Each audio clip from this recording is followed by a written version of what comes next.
ones in that key 7th inning as they came back to win last night. Dee Gordon leading the majors in triples and stolen bases. Yasiel Puig will hit second and play center.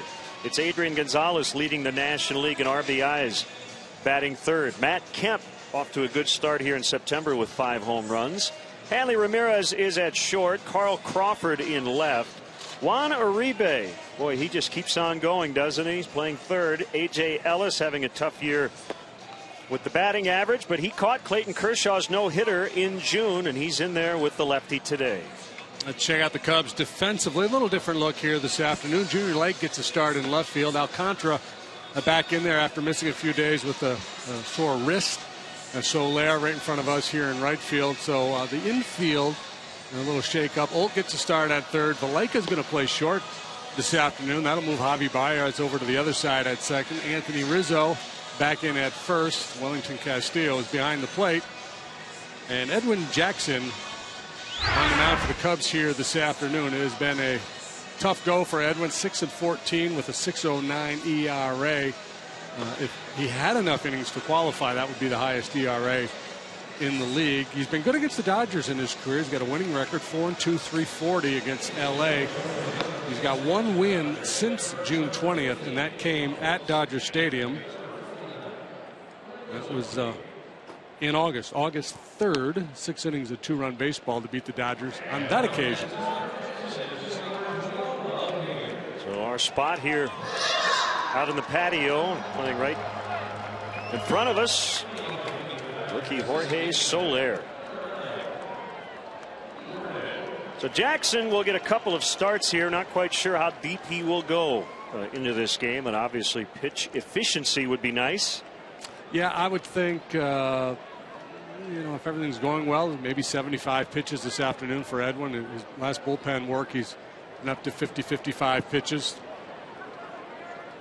The key will be keeping Dee Gordon off the bases. And we are underway, 92 on the fastball for ball 1.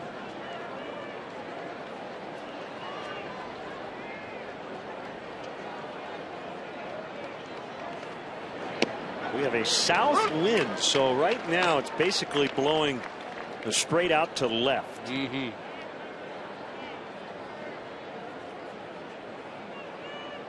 And those flags on the left field foul pole really giving an indication of that breeze. 72 in the shade. Feels like about 82 in the sun. Just perfect. Might get some rain tomorrow. If you are coming to the ballpark, that game will start at 12:05. 2-2, 95. So velocity is there for Jackson. Yeah, well rested. He was drafted by the Dodgers as an outfielder.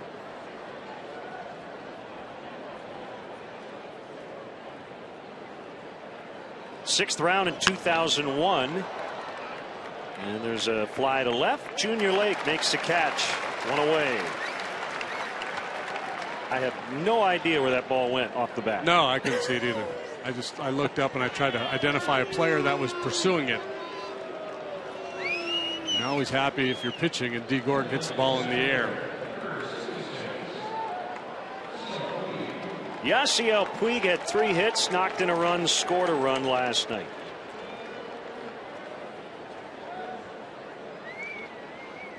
Puig 9 for 15 in his 4 career games here at Wrigley Field. He's hitting .529 no matter where he plays against the Cubs. 96 and a swing and a miss. That ball really jumping out of Jackson's hand here today. There it was. There it goes.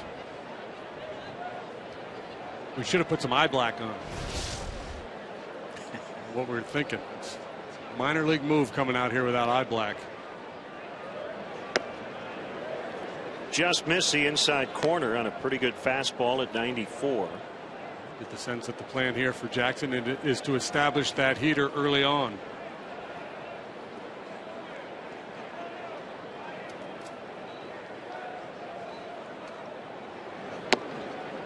Boy, 2 good tries. And did not get the call either time. There we go. That's what we need. Tough sky today, huh? My goodness.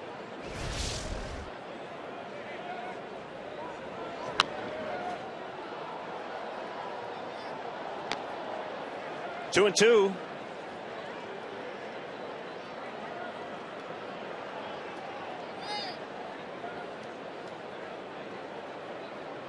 Outfield playing pretty deep.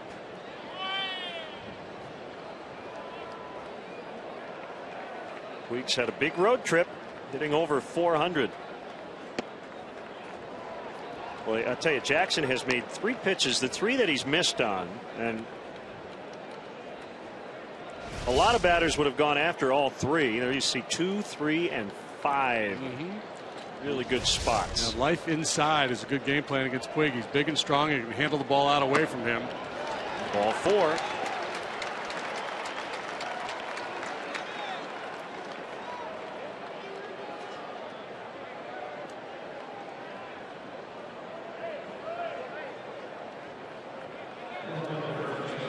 So it's always been an issue for Edwin trying to throw that fastball, like glove side fastball, away from a right-handed hitter. Tough pitch to command. Well, the National League leader in RBIs, Adrian Gonzalez, and he's only 1 behind the Major League leader, Mike Trout, with 107. Offensively, the Dodgers have been the best team in the National League in September. Balanced club, top 5 in the league in pitching and runs scored.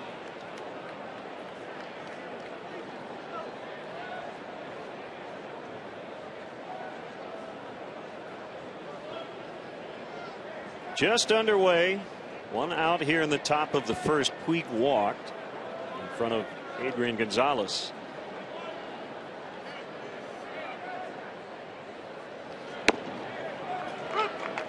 And fastball is in there.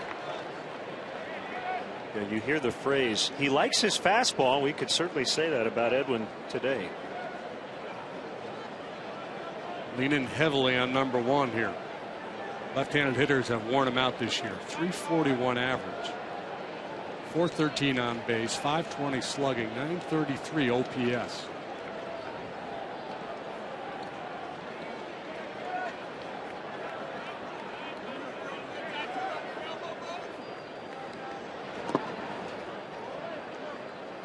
Breaking ball that time in the dirt. Jackson with an ERA in the 6s. It would be the highest in baseball, but he does not have enough innings to qualify at the moment. Yeah, and you know, they shut him down, he was, I mean, it's been a tough go for him all year long, but he was really struggling last couple times out. I think more than anything, just getting the mental break, taking some time off, doing some bullpen work may serve him well.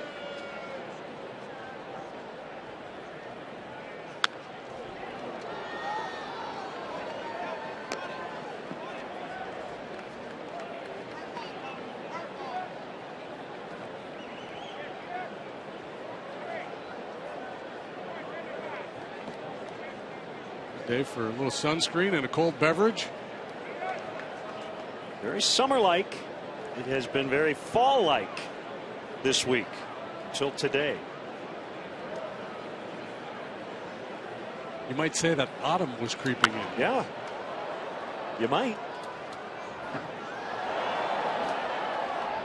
I heard Bob Seger on my way to the ballpark singing Night Moves. Made me think of that.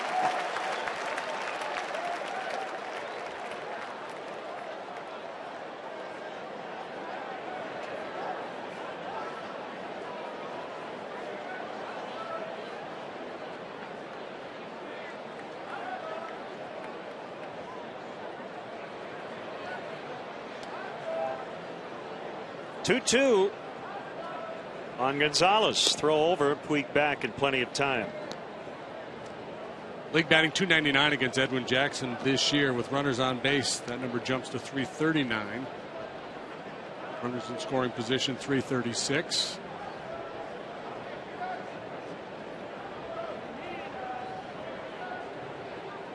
Well, he slows it down with men on base. And a base hit into right. Soler will pick it up. Puig on his way to third. And they have him at the corners with only one out for Matt Kemp.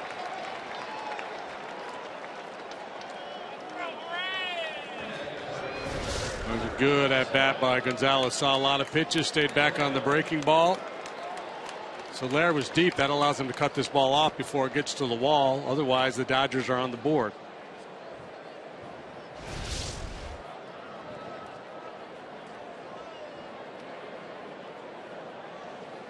And some early adversity for Jackson. Here's Kemp. 0 for 4, had a sac fly last night. He's played all 3 outfield spots this year. Still considers himself a center fielder, though. Puig's been playing center. He's in right.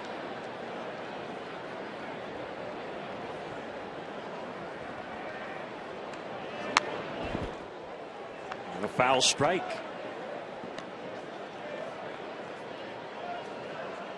Only matinee. Everything else is later on, including, as we mentioned, the Giants at the Padres. So San Francisco absolutely rooting for the Cubs here today. It'd be a tough one for them to watch last night as the Cubs built the lead against Zach Greinke and then let it slip away late. The pitch. Bottom of the zone, where he'd like to stay all day if he can.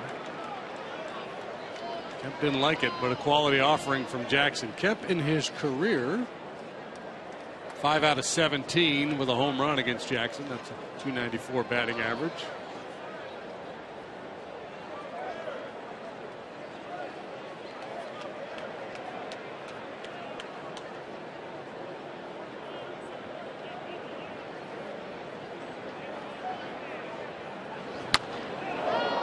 Emergency swing on 97.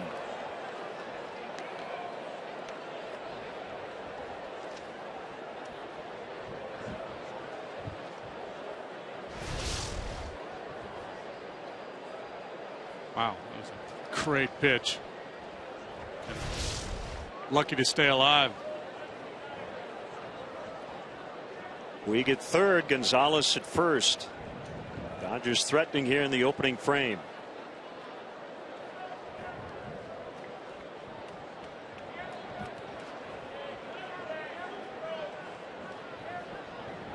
Edwin's ready in the 0-2. He has been right around the plate all inning. But grinding now, he's up to 21 pitches. Couple shots away and then trying to clip the inside corner. I think, you know, if you go up and in, you might get a swing out of Kemp. Trying to stay down, trying to get a ground ball. Perhaps get a double play. He did go up that time. Kemp pops it up, but it'll get out of play. He wants a new bat. Jackson, you know, he's always been a power guy. Fastball that will range from 92, and we've seen it at 97 here today. Hard slider. This is where, you know, if he had a slower off-speed pitch, curveball, or straight change that he had confidence in, that might be the answer to finish off Kemp here.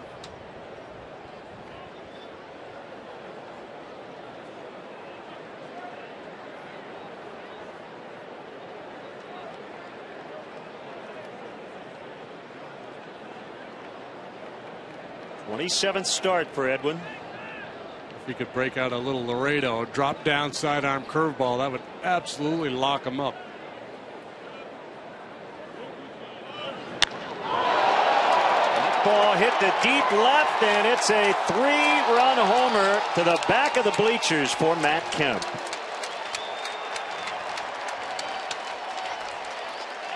Just couldn't put him away, and Kemp just hit his 22nd of the year. And Jackson's had all kinds of first inning problems this year. He's been victimized by big innings. Walk, solid single, 3-run home run for Kemp, and that's a 3-run lead for Clayton Kershaw. And trying to go down and away, up and over the middle. And Kemp, who was frustrated last night with a couple balls that he really stung that stayed in the yard, gets to circle the bases here this afternoon. That's number 22 for Kemp. Kemp now with 4 hits this year against the Cubs. 3 have left the ballpark.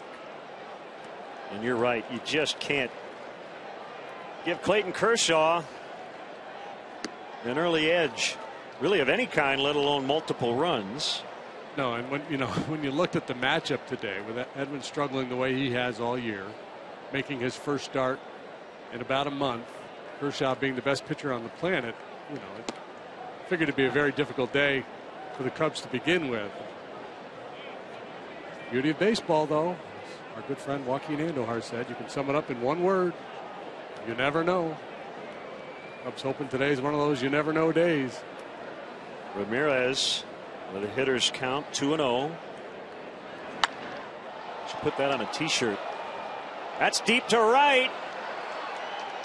And off the wall, Soler will get it back in. Ramirez safe at second with a double. That ball nearly got out.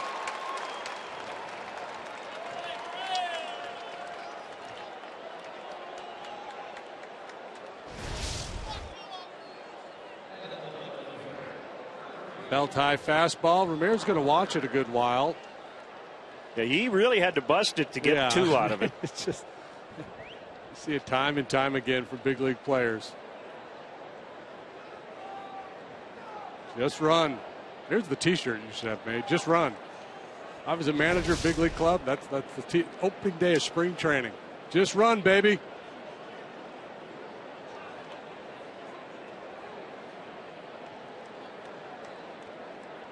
We'd love to get your Cubs selfie. Here we go. There you go. Good song leading into the weekend. Hashtag WGN Cubs. It moves on a day game. Carl Crawford now. Pinch hit and stayed in and played left. Went 1 for 3 with a run. 418 over his last 32 games. This club reminds me a little bit of those Yankee dominant teams, late 90s, early 2000s, where they had a lot of veteran guys, and just sometimes it was a matter of just getting them healthy at the right time, peaking. It's kind of the story with this Dodgers. A lot of guys that have been around a long time. Well, how about what Don Mattingly had available off the bench last night? He had Andre Ethier, Carl Crawford, and Justin Turner. And those are 3 guys who would probably easily be everyday guys elsewhere. Turner, as you mentioned last night, has kind of been their unsung hero. They hit 330 something.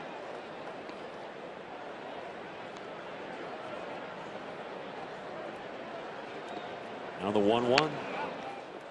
Yeah, you see it both ways with Don Mattingly. The whole, you got to handle all these egos.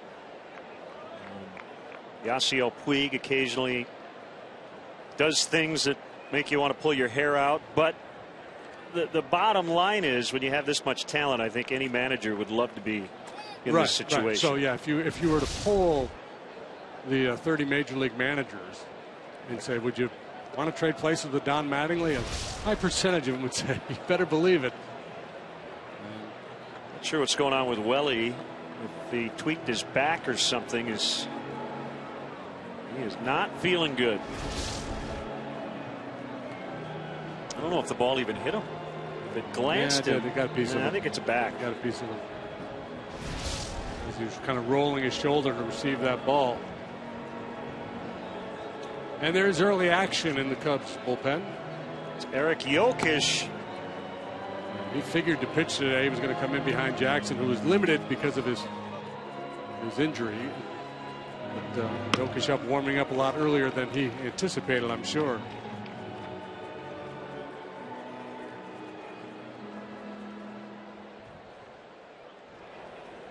Meanwhile, 1-2 the count on Carl Crawford.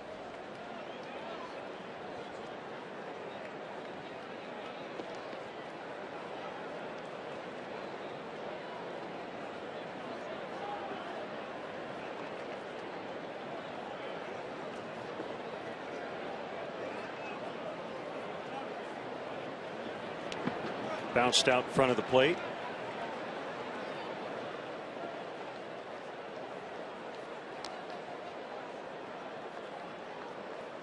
Been a laborious first inning for Jackson.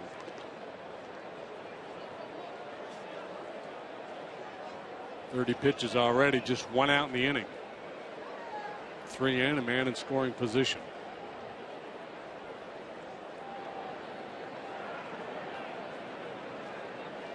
It is 2-2. Baez to first. Ramirez now at third, 2 outs.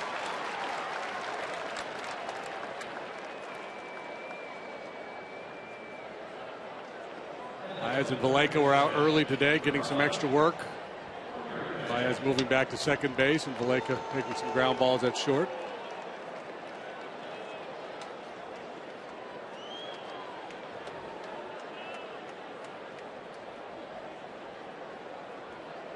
Juan Uribe.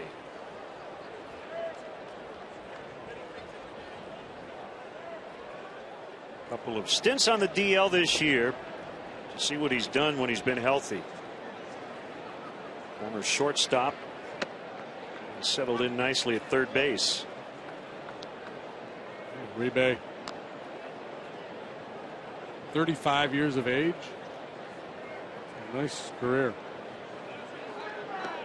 So 14 seasons. Rockies, White Sox, Giants, and Dodgers.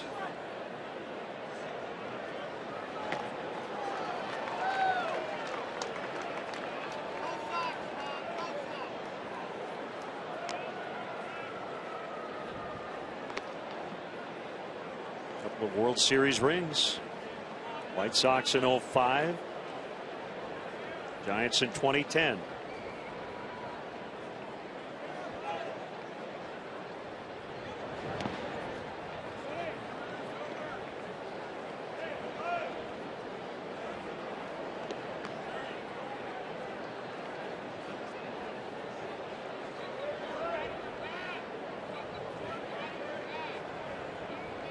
This inning lasts any longer, I'm going to have to reapply.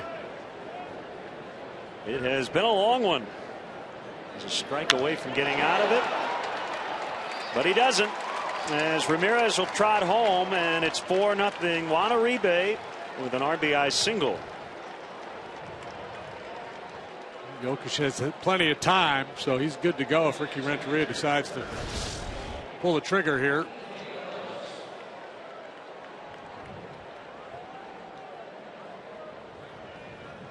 Looks like he has.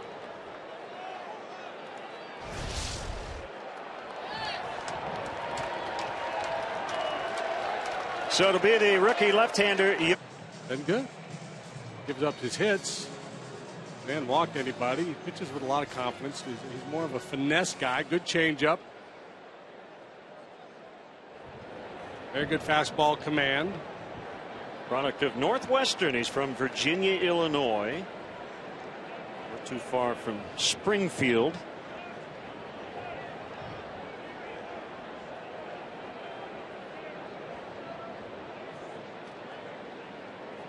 As he faces A.J. Ellis. I say downstate. Now, I think technically, and you can certainly let us know your thoughts on this. Some people say if you're outside the Chicago area, you're downstate. So I think you could be northwest of us, out of the Chicago area, and you're I think still downstate. Technically, I think that's right. If I'm wrong, let me know. That's a regionalism. Yeah.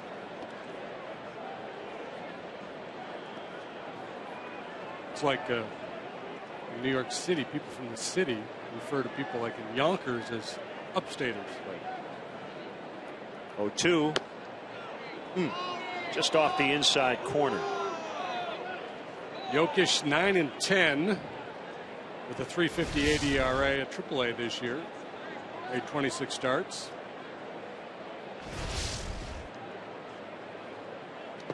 In the dirt. Kershaw is on deck. The last warm-up pitch he threw had to be 35 minutes ago. Yeah, maybe there's some method to all this madness. Trying to freeze the shooter.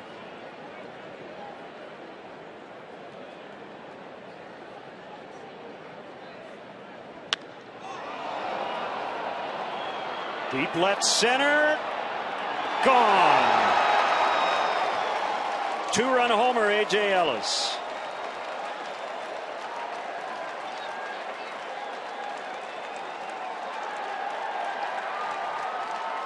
Six nothing Dodgers here in the first.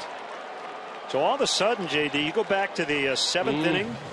5, 6, 7, 13 runs over their last 4 innings here in this series.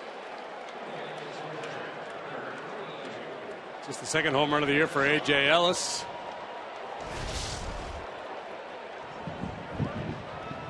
That'll close the book on Jackson. They got this bubble machine that they crank up when somebody hits a home run. Used it a couple of times already. Well, there's our bubble machine. We may get into that early today. The 0-1 on Kershaw, low. Tiny bubble. Kershaw's a good athlete. He can swing the bat a little bit. Unfortunately, no mulligans in Major League Baseball. I don't think we have to look up what Clayton Kershaw is when he gets 6 runs of support. Yeah, I was thinking, what's his lifetime record when he gets a first inning at bat?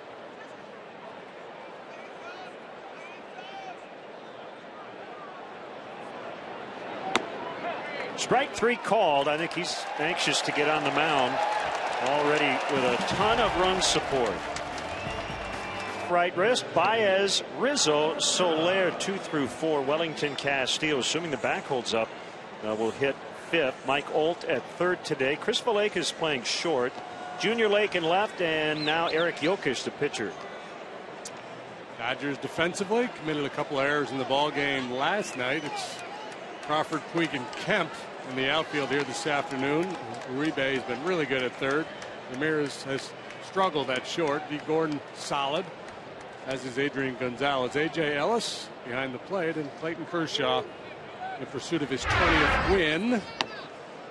He already had one 20-win season in his career. 19-3, 1.70 the earned run average. And so he's tied with Adam Wainwright for the major league lead in wins. Slam Dunk Cy Young Award winner this year. Real good chance he's going to claim the MVP award. He has led MLB in ERA each of the last 3 years. So probably do it again this year.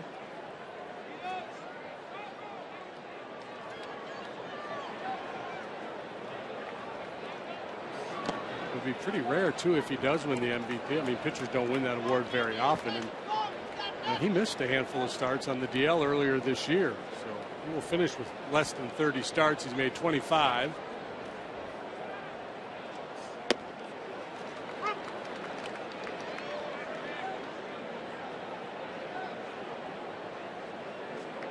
Fastball will hover around 93 miles an hour. He can get up to 96.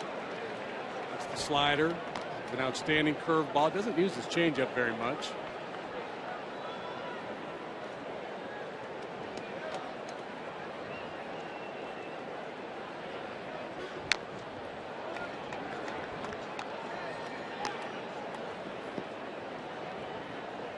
An interesting delivery, and I think it's one that adds deception too. The way he drops his front leg down and then glides down the mound. There's a little bit of a hesitation and then go, and he really explodes at the hitter.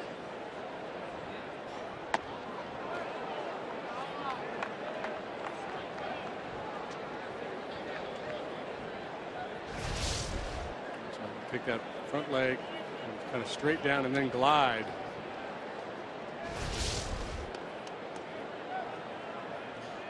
As you can imagine, very meticulous about his approach between starts. Very methodical.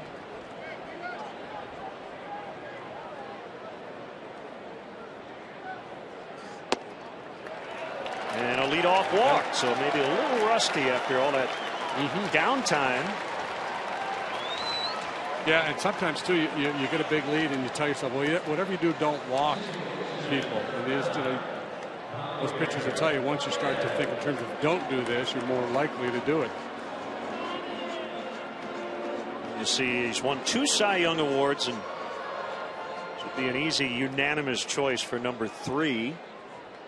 The interesting thing is, JD, he missed a month. Yeah, that's what I mean. He's going to be, he's got 25 starts now.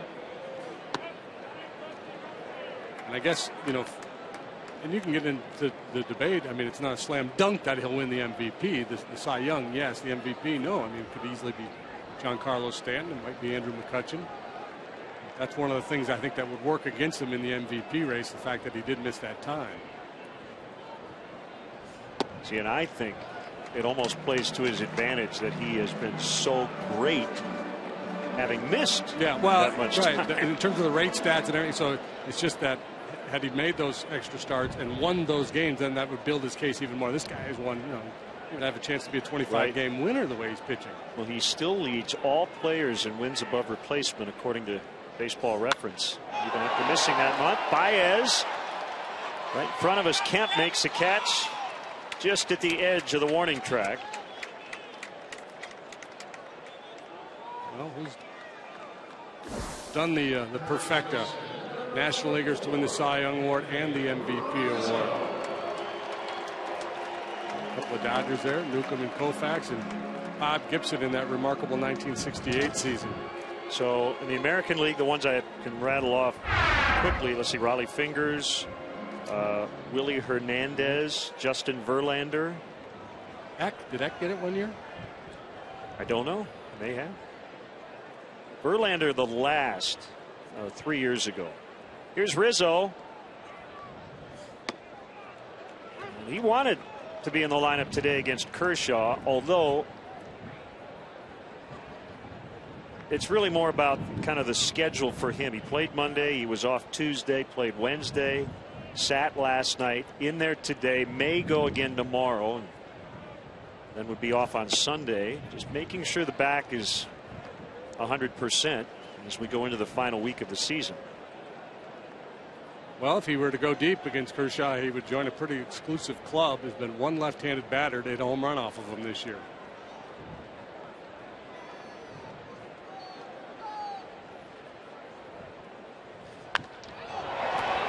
That ball thumped out into deep right center.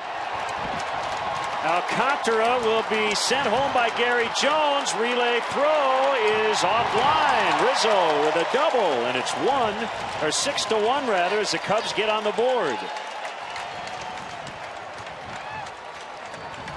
Now, he didn't take him deep, but he just missed. Great swing of the bat by Rizzo, and the leadoff walk comes back to bite Kershaw.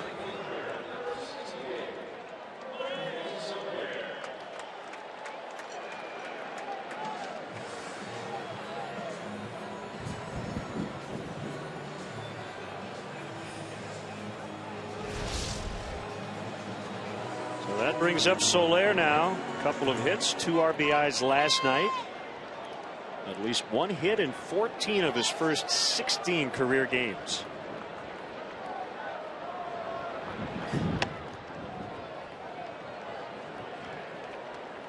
That pitch has been a very effective weapon for Kershaw, especially in the second half of the season. Elevated fastball in on right-handed hitters, inducing a lot of pop-ups. This is only the second time in his career he's pitched in this ballpark. Gave up an unearned run here on May 25th, 2010. Took the loss. There's a good shot from where we sit in the Budweiser patio out here in right.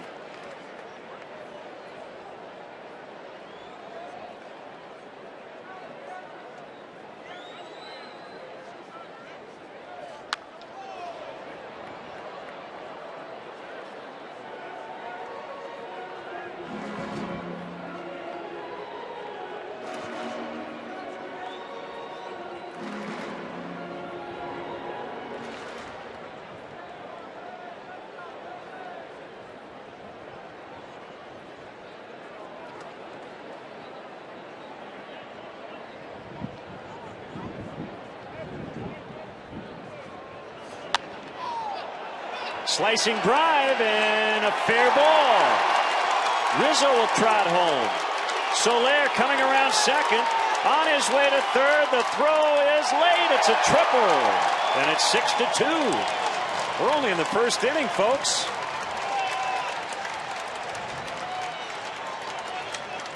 Fun to watch that big guy run around the bases. And they're putting a little heat on Kershaw.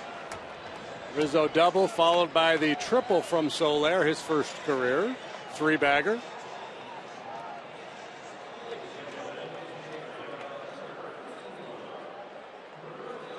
Well, we got a note from Rob Nyer. Clayton Kershaw is 65-0 when the Dodgers score at least 4 runs in his starts. We might see a little history here today. Thank you, Rob. So a walk, a fly out, a double, a triple. And it's now 6-2.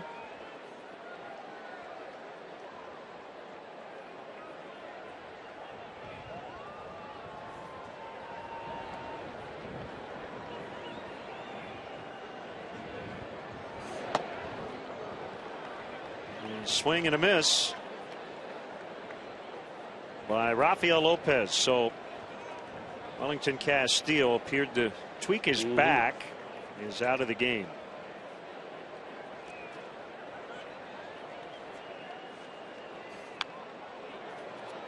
Yeah, I didn't hear the announcement. I thought, well, this is a bold move by Castillo, deciding to bat left-handed off Kershaw. He's really trying to get into his head. We hope Willie's all right.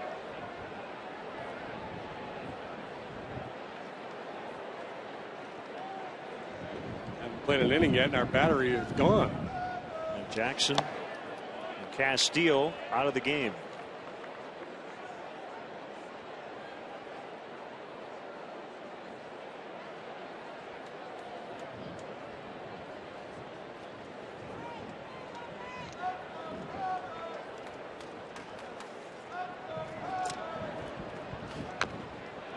So the current Major League parks where Kershaw has pitched, he is winless in 4 of them. He's only made 1 start in those ballparks. The Coliseum in Oakland, Comerica Park in Detroit, Turner Field in Atlanta, and here at Wrigley.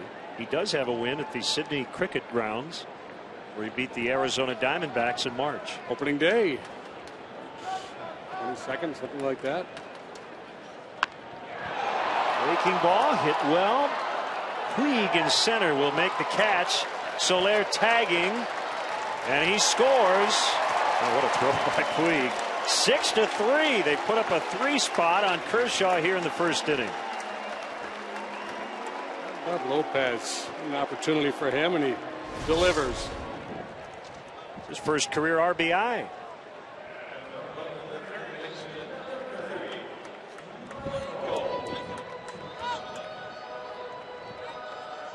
Puig's got a cannon for an arm.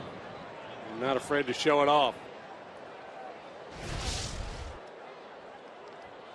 Mike Holt, big cut and a miss.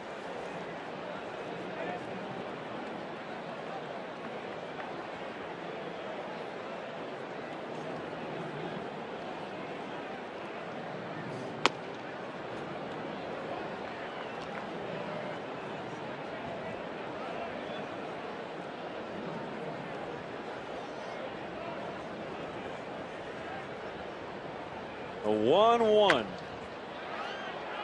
It fouled. Coming into this ball game, Clayton Kershaw had allowed 4 first-inning runs all year. Make it 7 with 3 here today. He's only allowed 3 runs or more in a start 6 times all season. So to get 3 in an inning off of him is obviously pretty rare.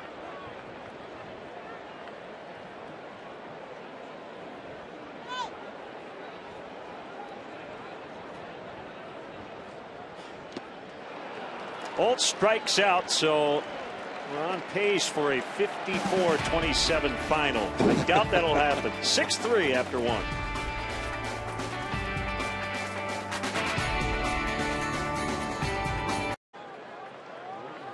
Lopez split time this year between AA and AAA, so he's got some experience with Jokic. So a very young battery going to work here on this Dodger lineup in the second inning.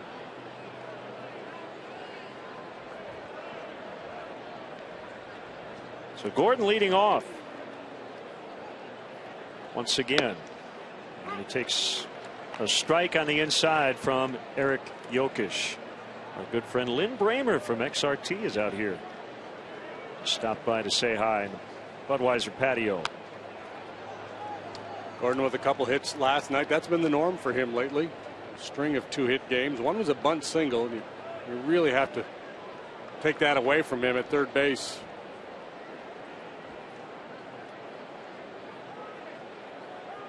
Woltz thing, and even with 2 strikes, step in front of the bag.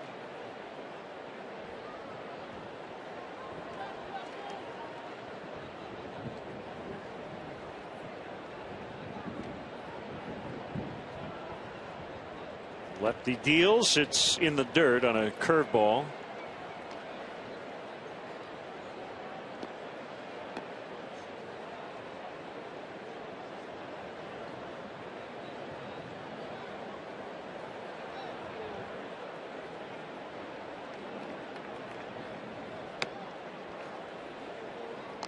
Peter outside.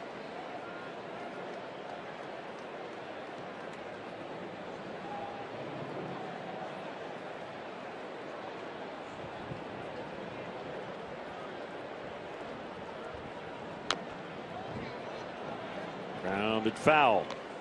Final road series for the Dodgers. They'll host the Giants to start their final homestand next week. 3 against them, and then 3 versus the Rockies to finish up the season. They're pretty much already in the playoffs. Their magic number down to 2, but they want to win this National League West. Not have to deal with a one and done possibility. No. Yeah. Especially them, JD, considering they're real top heavy in their rotation. They don't want to have to mess around and use Kershaw or Greinke in the play-in game. Gordon safe at first as the throw gets by Rizzo. Should be a hit for Dee Gordon.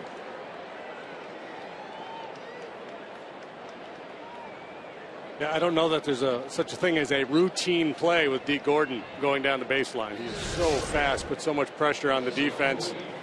Blake gets after it in a hurry. Yeah, he beats the throw regardless of whether it gets away or not. It should be a single for Gordon. 1 hits, infield hits, triples, speed categories. He's near the top. Dodgers with best road record in baseball, 47-31. Trying to win their 6th in a row here at Wrigley Field.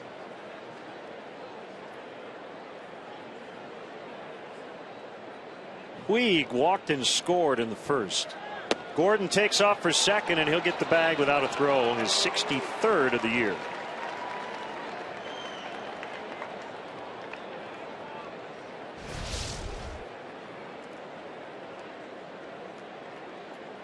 Pretty explosive first step.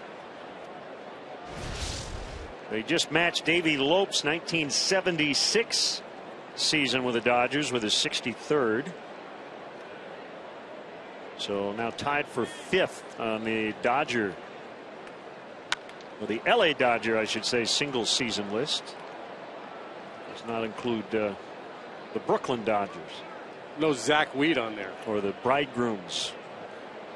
Is Maury Wills #1 on that list? I don't have the list, but I'm going to say that's a good bet.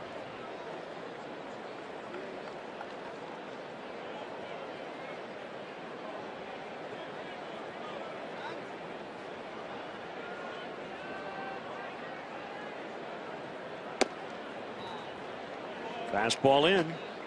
How about Puig? Had a 3 triple game in San Francisco on July 25th.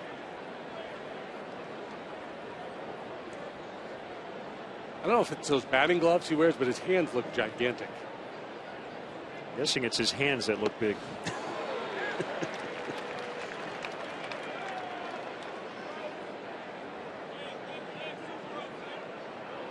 He is a large man.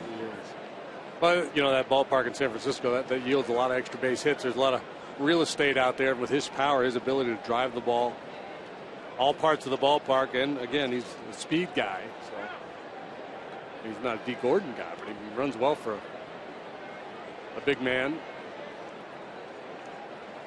Maury Wills stole 104 in 1962.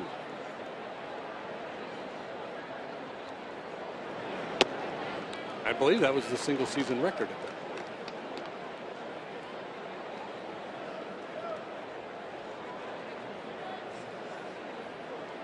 Full count, 3-2 with Gonzalez on deck. He broke Ty Cobb's record of 96.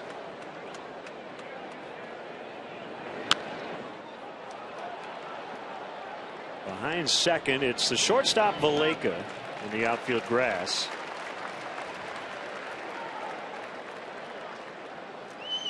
Cub fans, if you would like to manage the game along with Rick Renteria, log on to WGNTV.com right now.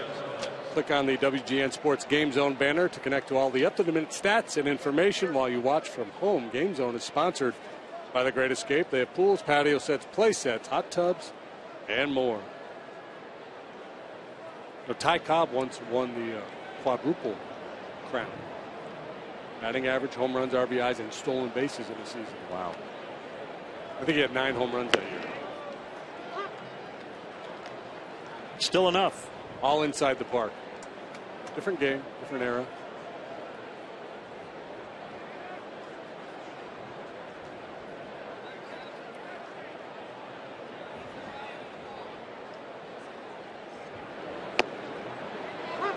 Well, worth a second look out there. Dee Gordon at second base with 1 out now. Even with a left-handed hitter up, a lot of times that's enough to shut down a would-be steal of third, but Gordon's a guy you always have to figure is looking to press his advantage.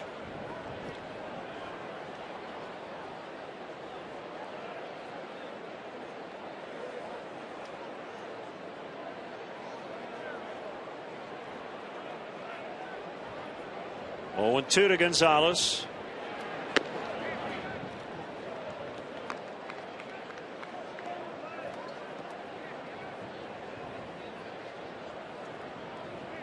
One of a number of Dodger hitters who've really been swinging it well here lately. And Gordon just extended his to 12 with his infield single. And Gonzalez strikes out swinging.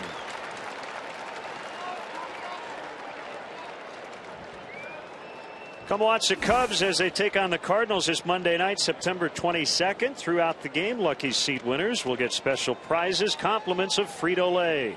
Tickets are still available, so visit Cubs.com today.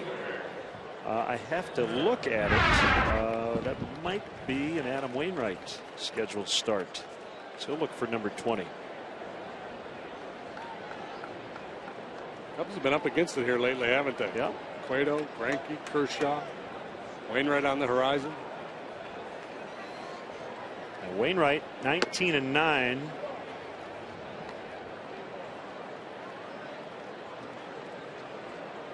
And I think it's Travis Wood Monday night for the Cubs. Well, they beat Cueto. It was the game where Arrieta was almost perfect. Good against Greinke last night.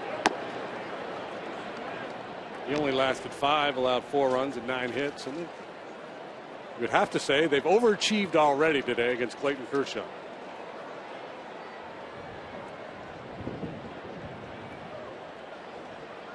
Kemp with a 3-run homer in the first inning. His 6th this month.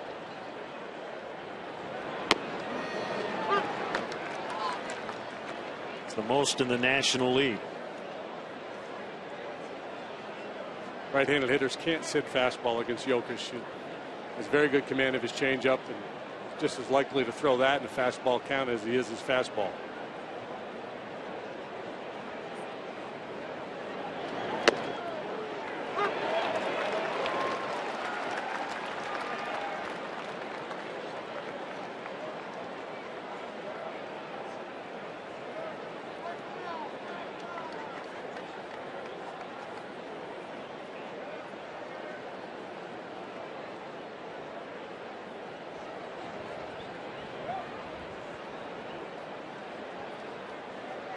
2-2.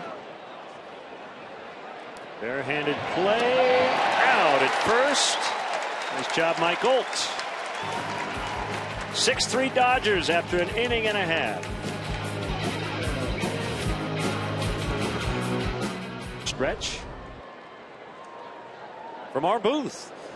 We're not in the booth. We're out in the Budweiser patio.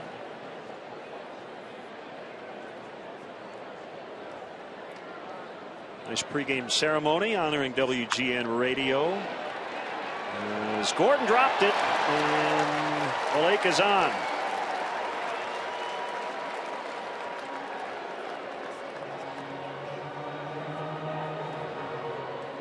I don't think Gordon had a play. Suspect that'll be ruled a base hit. I already gave him a hit.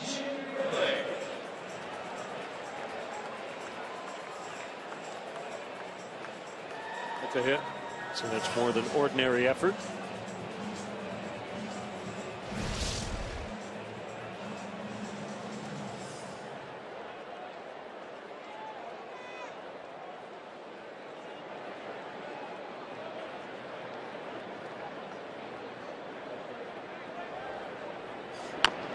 Junior Lake bounces foul.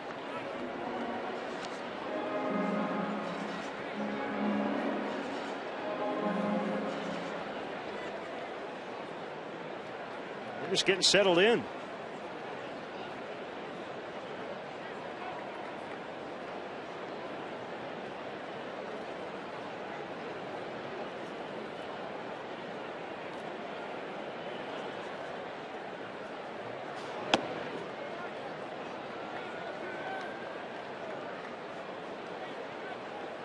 Running against Kershaw, not much of an option.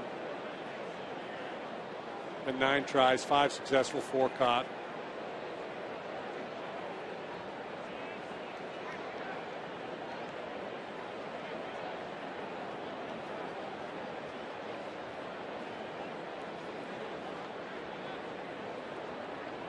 One. Downstairs, 2 balls and a strike.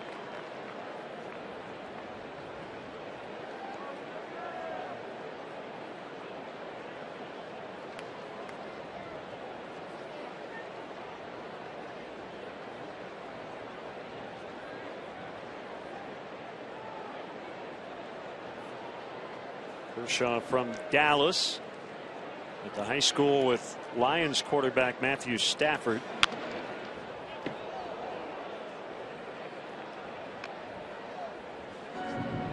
Junior Lake's home road splits, pretty much identical.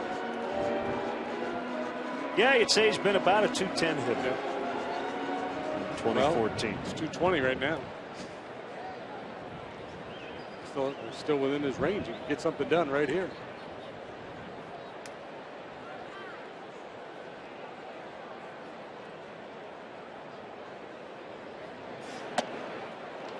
This always reminds me of a bowler when he comes set. He holds his hands together. Funky action way up top.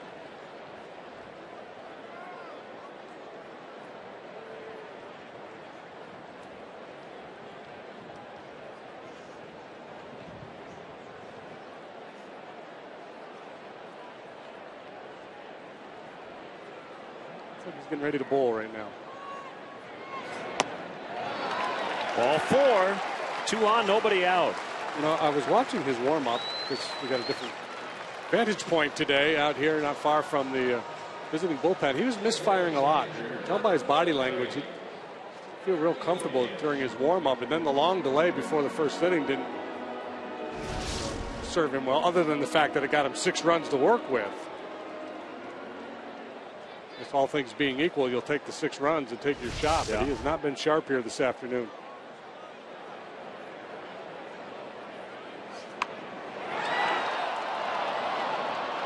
Picked up in foul territory.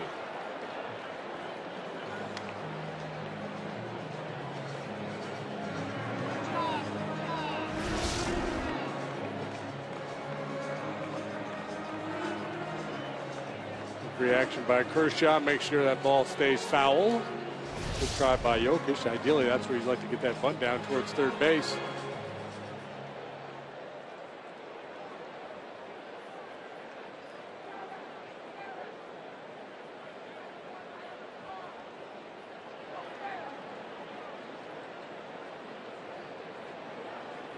Fourth plate appearance for Jokic. He has put down a couple of successful sacrifices in his young career.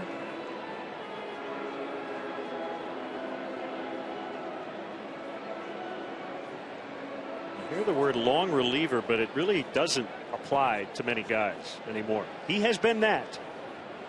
4 1/3 in his major league debut, 2 2/3 his last time out. Yeah, and I think that's more of a September function. Yep. Just getting the guy some innings and manage the game. To win in the modern game, you just typically if you get that guy out of the bullpen, if your starter gets knocked out early, you might ask a couple innings out of a reliever, but then you're going to pinch hit for him. Every now and then you'll stretch a guy out a little bit longer than that.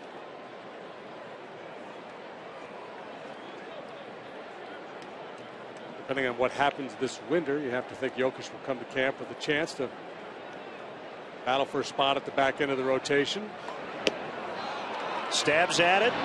For strike 3, safe at second is Valaika. That is a tough play for a base runner, because as that ball gets into the hitting zone and you see the batter with 2 strikes put out the bunt, you assume some contact's going to be made. You got to try to get a good jump. Yep. So it's kind of an automatic on the bunt through. The catcher's going to take a shot at second base. Good job by Valaika scrambling back. Not the best effort there by Jokic on the bunt.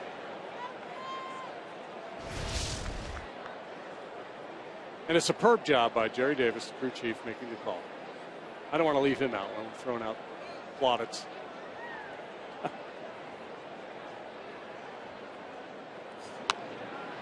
Contra fouls away strike 1.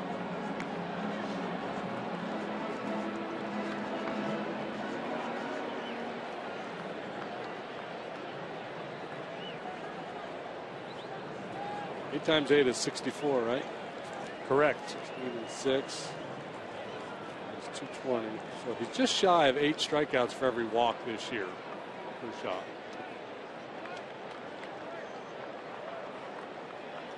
Two and 2 today. Yeah, it's been a 1-to-1 ratio so far.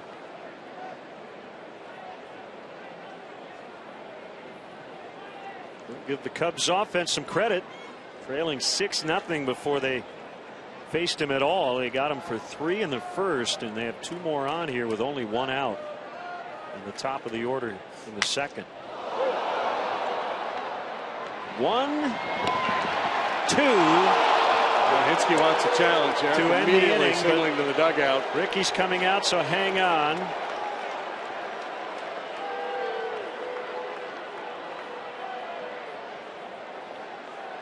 You see a challenge here.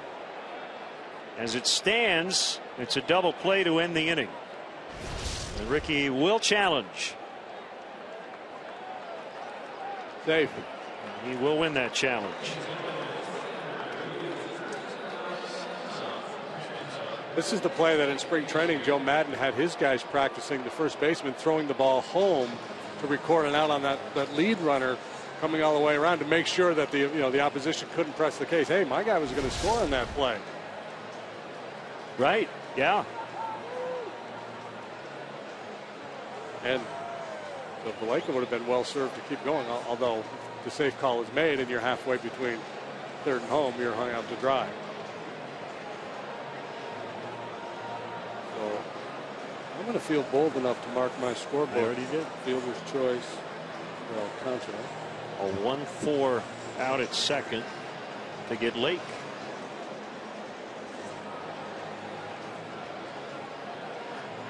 That means Javi Baez will come to the plate representing the tying run.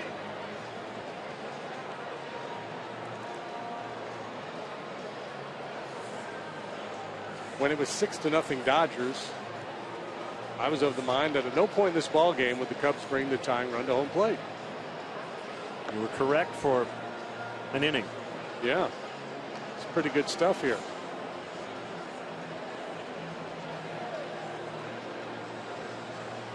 Ricky will keep his challenge.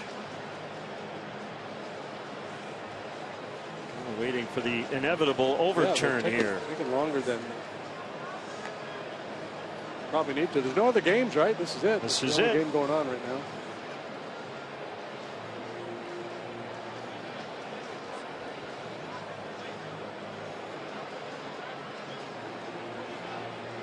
Maestro, review music, please.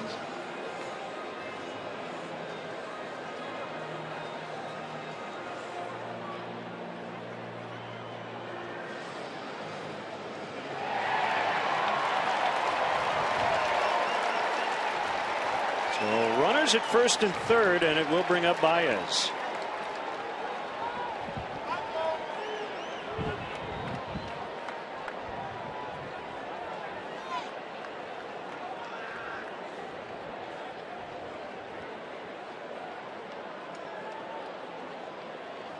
It was a 2-minute, 5-second review.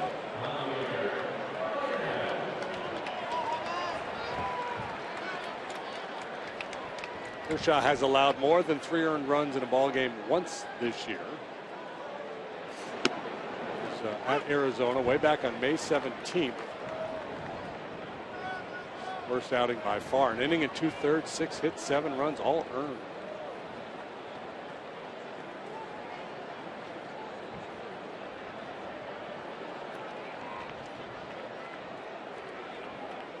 The 0-1. Too low on a fastball.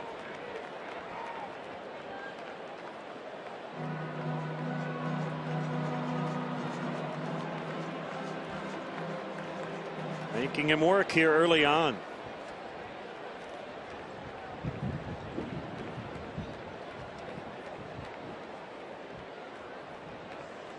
Falls toward the plate. Curveball.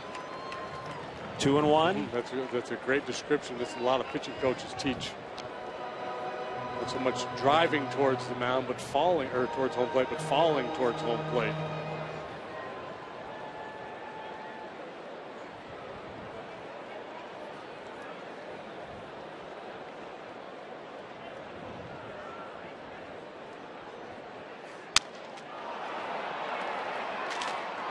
Should end the inning as Gordon goes to the other side of the bag to make the play. 6-3 LA after 2.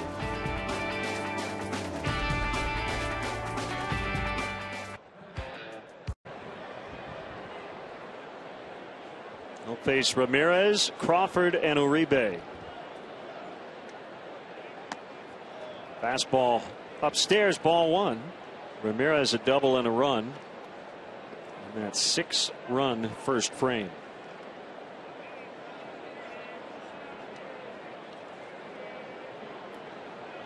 The pitch. A changeup from Jokic. Swing and a miss. Oh, he's well schooled. His pitching coach at Northwestern, former Cub Tim Stoddard. He had a long big league career. He was with the Cubs in '84. Orioles, Padres.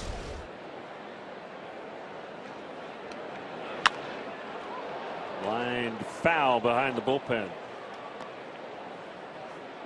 Don't miss your chance to meet your favorite Cub players and alumni. You could meet Tim Stoddard, as a matter of fact, at the 2015 Cubs Convention. It takes place January 16th through the 18th at the Sheraton Chicago Hotel and Towers. Hotel packages are on sale along with weekend passes. To book your stay or purchase said passes, visit CubsConvention.com.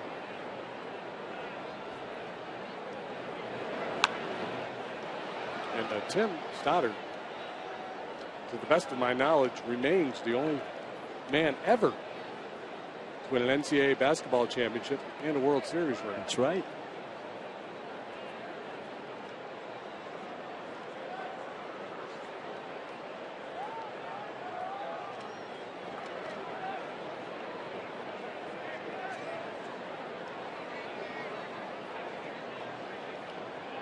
There it is.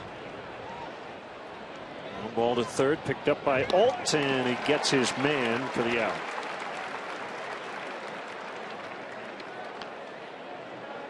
Cub fans, make sure you check out Len and JD's baseball blog at WGNTV.com. Sponsored by Jeff Vukovich, your nationwide insurance agent serving the area for 36 years. To join the nation, contact Jeff at JeffVuk.com. Nationwide is on your side.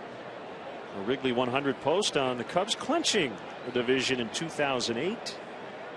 And game notes will go in depth on Clayton Kershaw.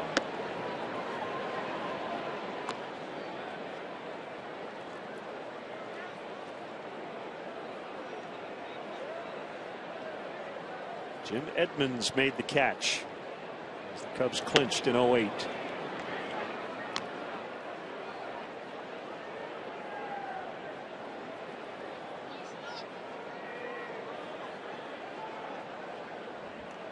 Two and 0 on Crawford. Now 3-0.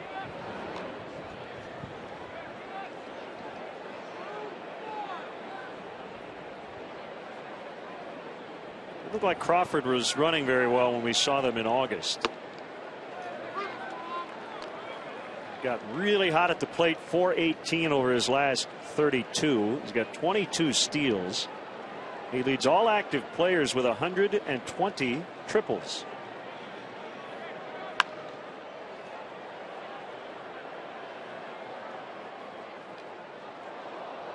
DL time this year with a sprained ankle. A heck of an athlete. Did it all in high school. Was recruited to play football at Nebraska, an option quarterback.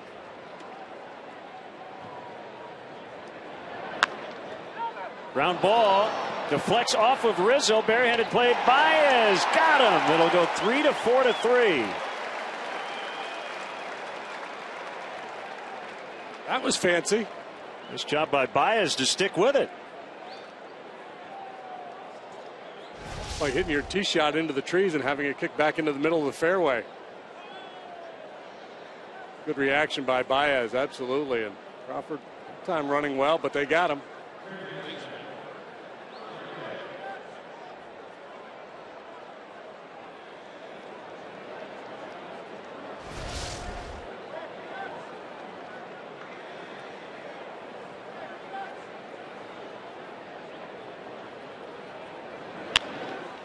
Uribe, ground ball, knocked down Alt, and he won't get him. An error on Mike Alt to keep the Dodgers alive here in the third, and let's step aside and see what's coming up on WGN.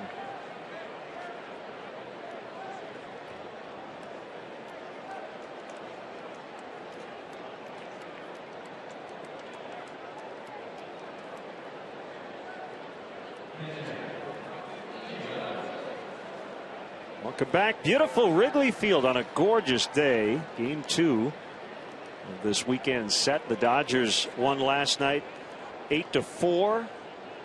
They lead 6-3 in this one. A.J. Ellis. Another deep drive. Gone.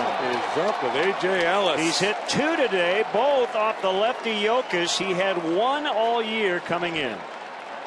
Those will be unearned runs.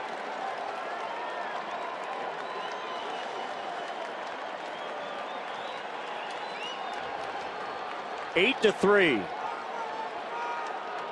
Ellis valued for his defensive contributions, but he's been the man with the bat today. Ball down and in. He drops the head on it. And there wasn't much doubt. There wasn't with the first one either.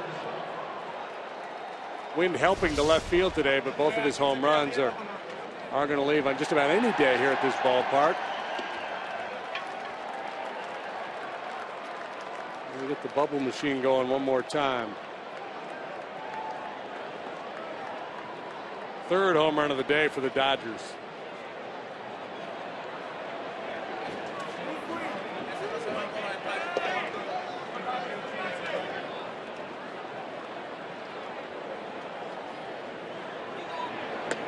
Kershaw now with a 5-run lead.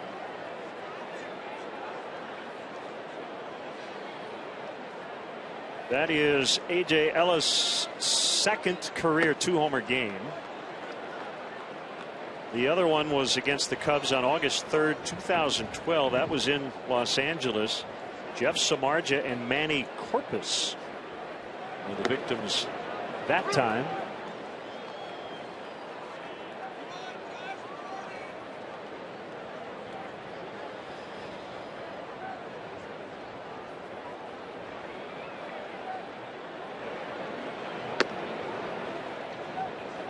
Just outside.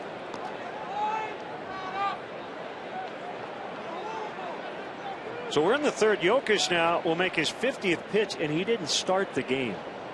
It's been that kind of day.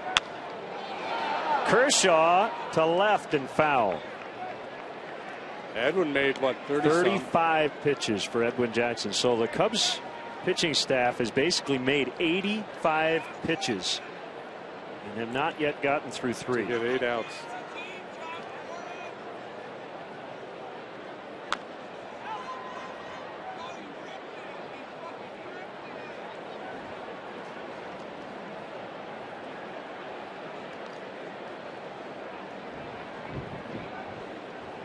What did Marcus Stroman need? 92 to go 9 last week against the Cubs.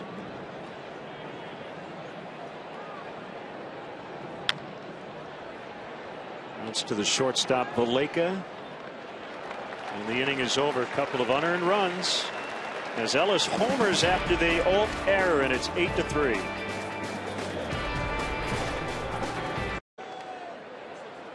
Hoping to play one of his pinned tunes after the game today. Cubs have to score a bunch of runs, though, to have that happen. You may have heard of it.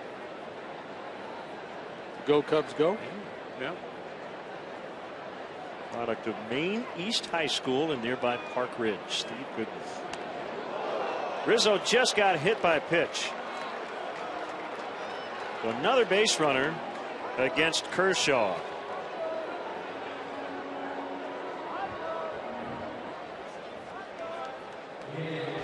Rizzo stands right on top of home plate, basically forces pitchers to go up and in on him. There's no safe spot for them to go because he covers the outside part of the plate. So this is going to be life for Anthony moving forward. He's going to take a lot of dings. To his credit, he does not compromise.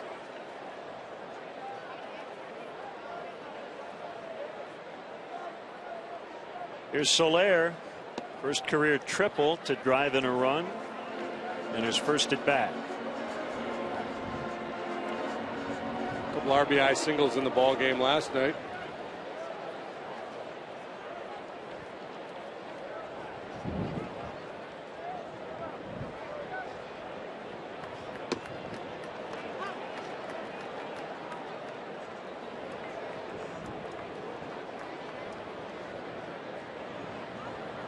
There's Lynn. And Pam. Great day to be out here at Wrigley Field. It's happy 15th anniversary to my better half. Belatedly. How belated? That's not the anniversary gift. Oh. About a month.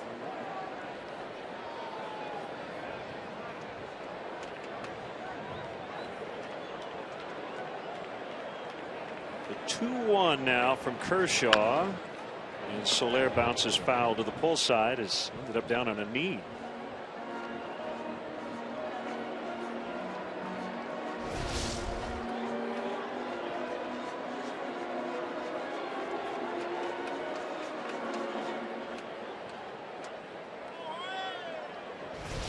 Doesn't get cheated either. He's got a quieter approach in the box, obviously than Javi Baez. You'll get a good look at that side shot. Just a little slight move back with the hands. Get into that load position. Kershaw thought he had a strike there. At the backdoor curve. Take a look at our pitch tracks. Pitch to corner. Borderline. Could have been.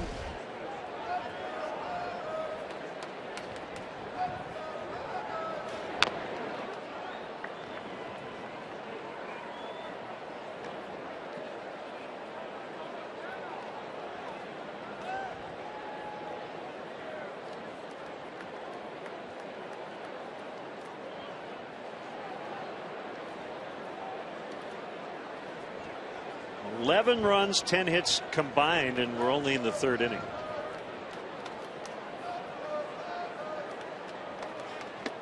Swing and a miss. He got him for the first out.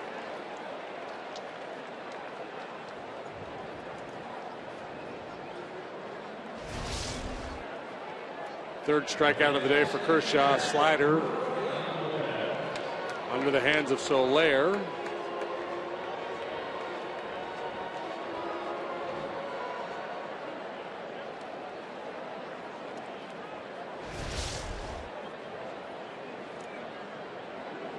Now Lopez with a sac fly in the first inning, replacing Wellington Castillo. That was his first career RBI.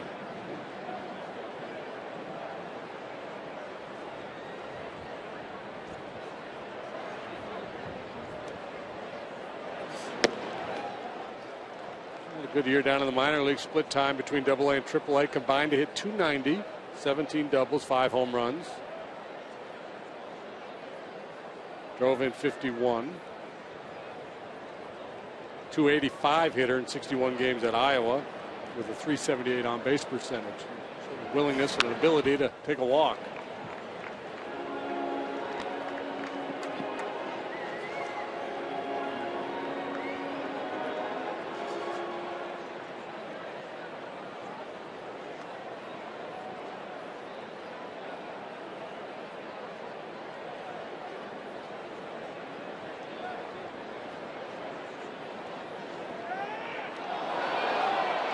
First, Rizzo picked off. It's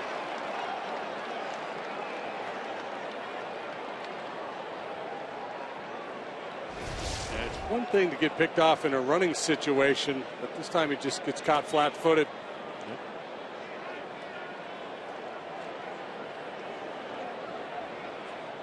Just measuring his lead. Great timing by Kershaw.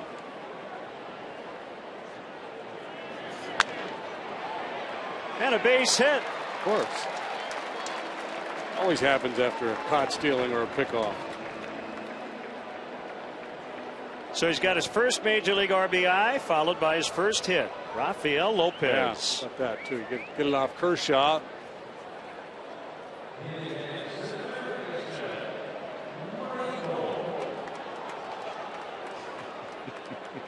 John Baker with the honors. A little switcheroo.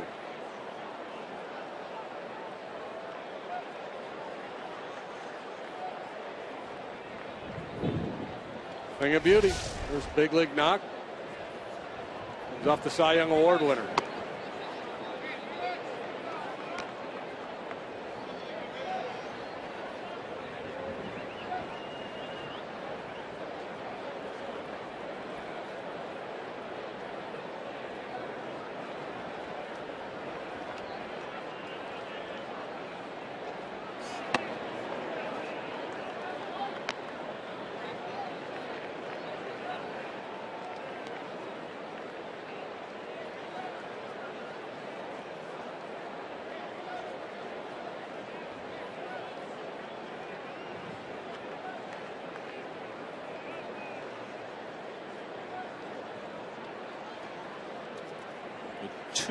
To Oak. He was under that fastball. 2-1.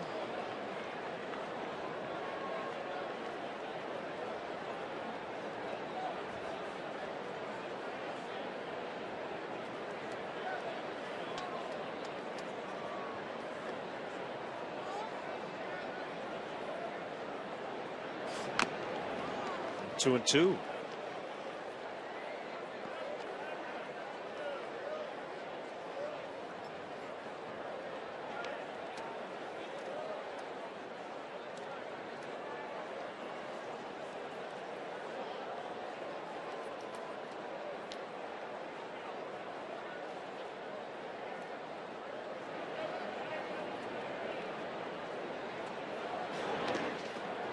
Dirt on a changeup.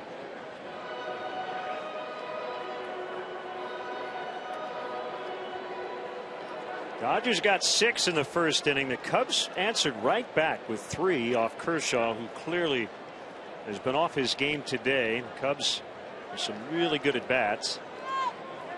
A.J. Ellis has hit 2 home runs for the Dodgers. Swing and a miss. He got him on a changeup to end the inning. 8-3 Dodgers. Gordon is leading off for the 3rd time. A fly out to left in an infield single, and then stole a base his last time up.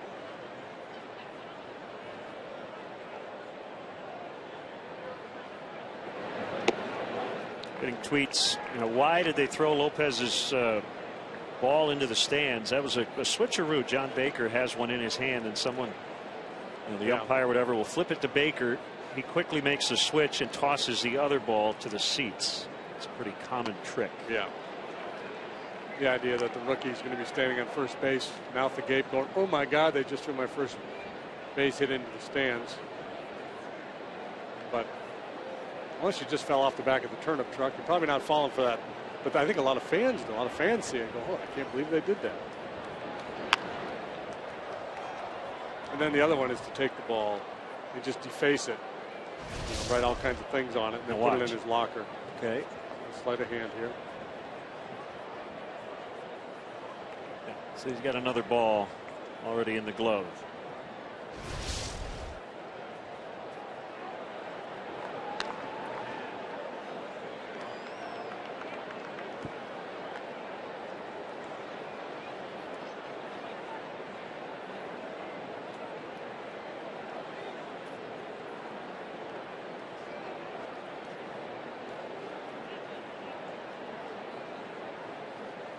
One and two on Gordon. Gordon. Rizzo will underhand. Jokic covering.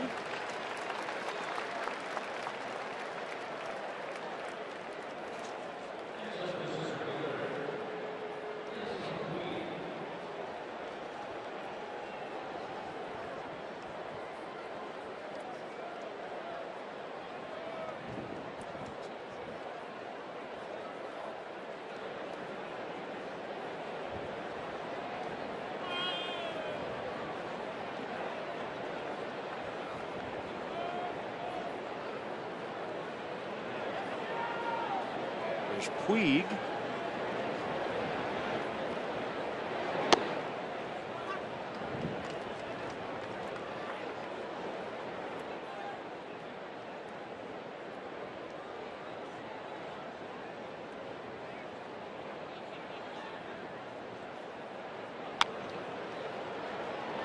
And down the right field line, Soler will go get it. Puig on his way to second.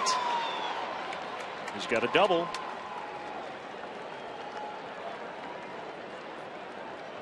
Time now for our speed replay, brought to you by Xfinity. Larry King throwing out the ceremonial first pitch today. Just a bit outside.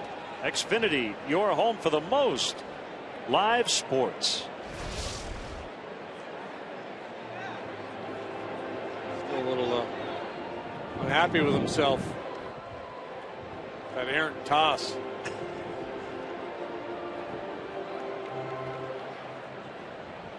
Very contemplative Larry King watching today. Typically we see Larry out in LA at Dodger Stadium.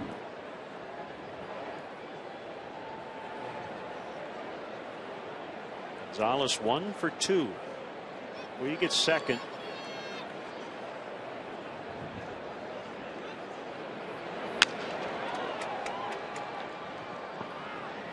Leica throws to first.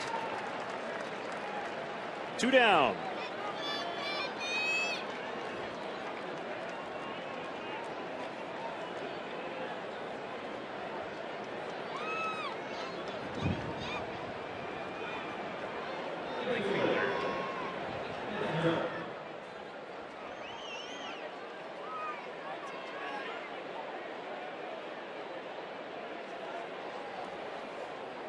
.72 degrees as we got started, and the wind blowing out to left, so we thought it might be an offensive day, and it has been. Kemp, a ground ball backhanded by Olt. Strong throw, inning over. Bottom 4, 8-3 Dodgers.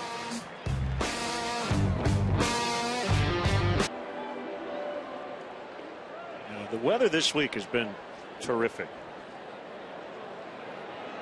Lake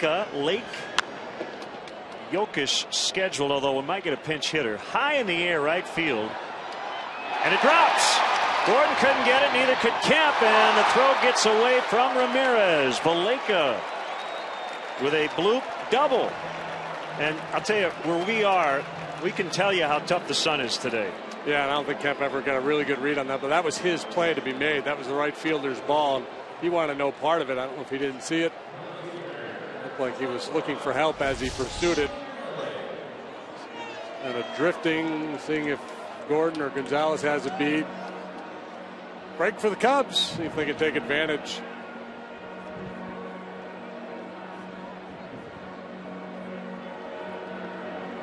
So a chance here. Bottom of the order, Lake coming up, and it looks like Matt Caesar will hit for Jokic.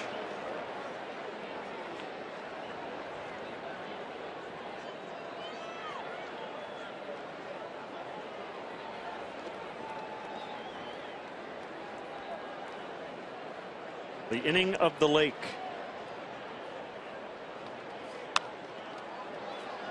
Foul strike.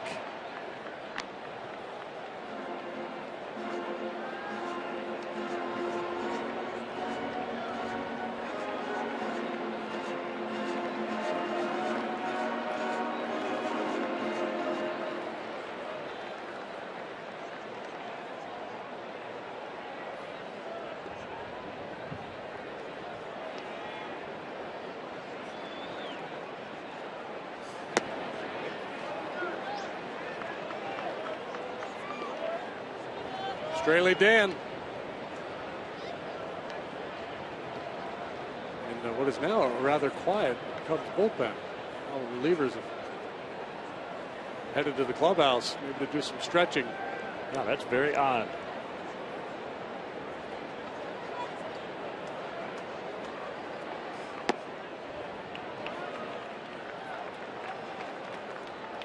So Jokic, 3 1/3, 4 hits, 3 runs, 1 earned. Gave up an inherited run as well. 2 strikeouts, 2 home runs, both to A.J. Ellis.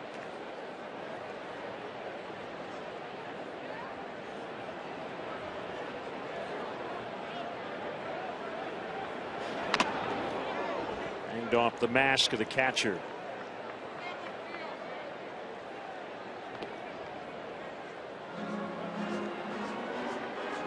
The other day, Jake Arrieta, his near no-hitter, had 1, 1, 2, 3 inning after another. So we got wondering, well, who's done that as a percentage more than Arrieta this year? And the answer, as you might expect, Kershaw and Cueto. And then Arrieta was third on that list. But Kershaw has not had a 1, 2, 3 inning yet today.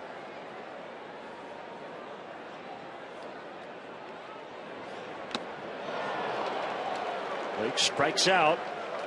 Number 5 now for Kershaw here in his 4th inning of work.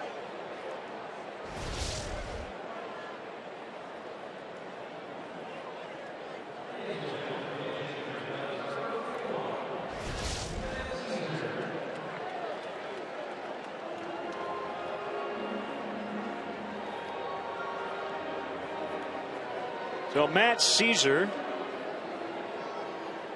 will pinch hit for Jokic.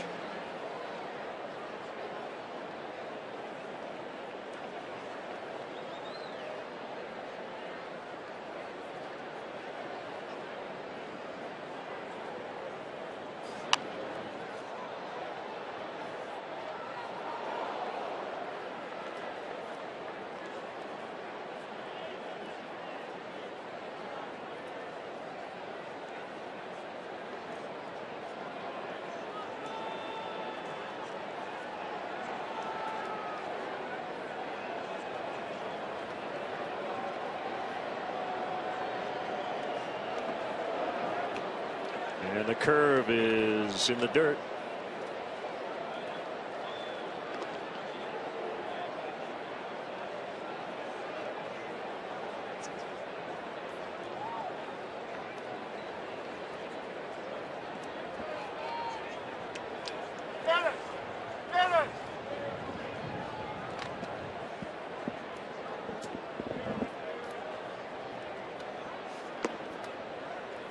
Kershaw continues to, you can tell by his body language, he's fighting a little bit here today. It's kind of ironic, the narrative coming into any game against the Dodgers and Kershaw, it's all about Kershaw. How do you find a way puts a man on base and push through against him. That hasn't been the issue. The issue today has been how to stop the offense, led by A.J. Ellis, who came in with 1 home run, was hitting less than 200. He's been a beast here this afternoon. That's a strike.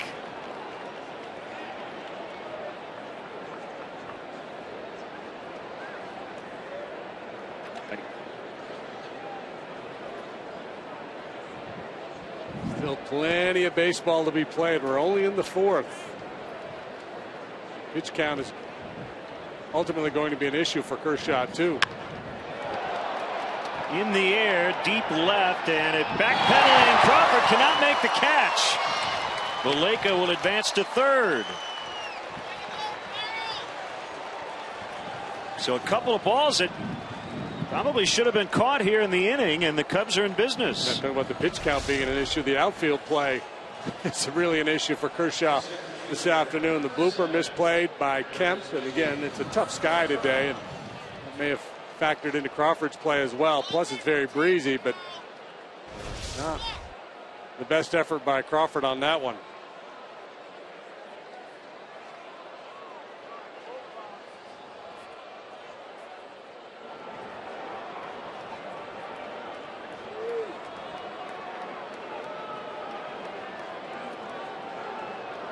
Alcantara the batter, and he takes a strike on a fastball. A left rib contusion is the early word on Wellington Castillo. He had to leave in the 1st inning.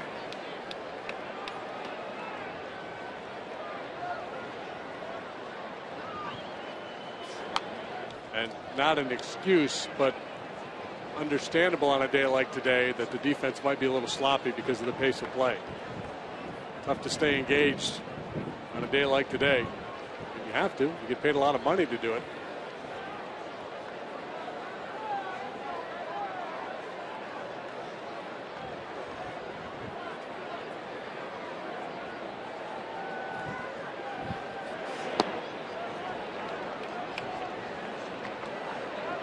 They have put Kershaw through the grinder. He's leading by 5 runs, but I don't think it feels like it on the mound today.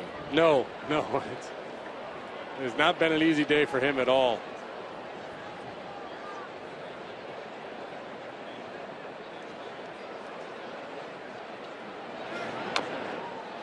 Curveball, and nice job by Alcantara just to get a piece of it and foul it off.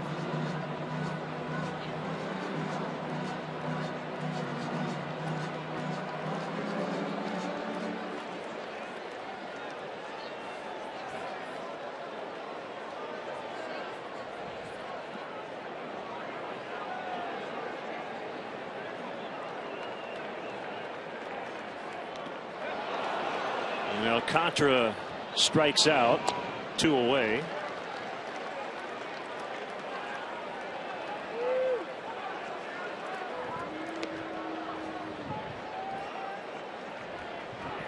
Another chance for Baez with a couple of men on base. There's the story back in the 2nd. When the Cubs were down 6-3, came up with a couple of men on. Popped up to D. Gordon to end the inning. Another chance here.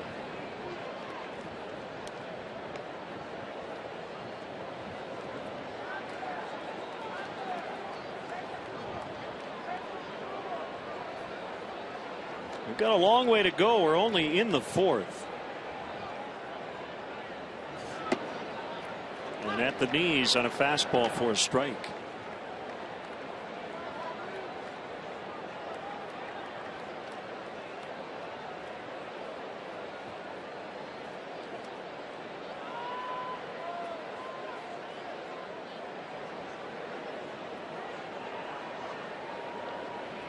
Not only has Kershaw not had a 1-2-3 inning, he's had at least 2 base runners in every inning so far.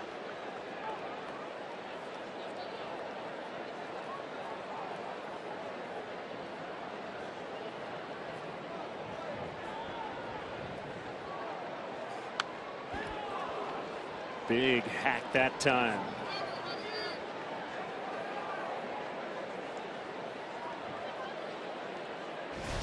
You anticipate a couple of shots out of the strike zone now. No balls, 2 strikes on Baez. Ellis out there to have a quick word with Kershaw as to how they want to go about it. Breaking ball in the dirt, slider down towards that back foot, or perhaps an elevated fastball. All can be chase pitches.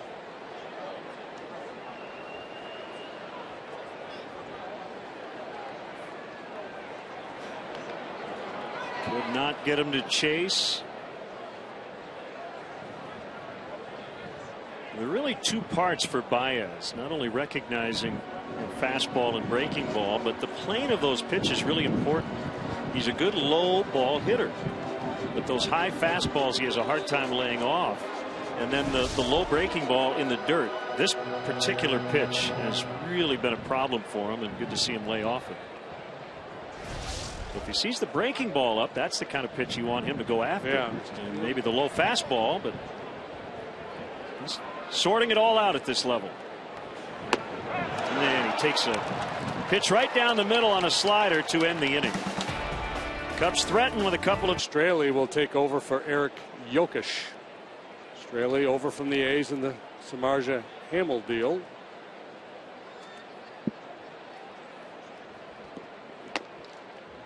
Has been used sparingly. Made a spot start earlier in New York. So 4 games, that 1 start. Overall, no wins, a loss, a 10.45 ERA with the Cubs this year. Ramirez into center, and Alcantara makes the catch.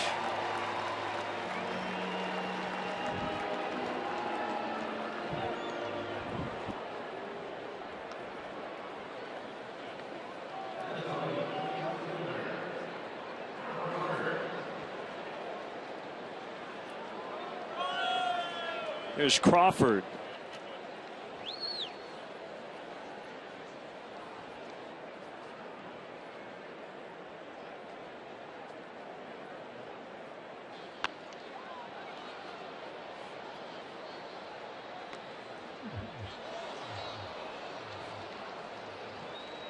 Crawford 0 for 2 today. A couple of ground outs. 1 to second, and then that funky one that bounced off Rizzo's leg to Baez for a 3-4-3 put out.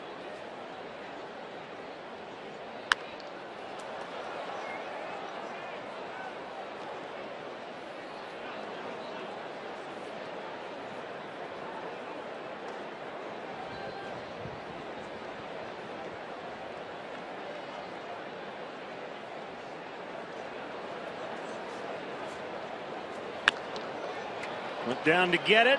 Alcantara will stay with it.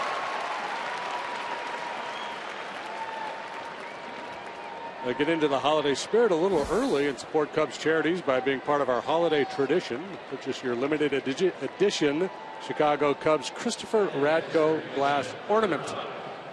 Ornaments are $60. All proceeds will benefit Cubs charities. Visit Cubs.com/ornament for more information.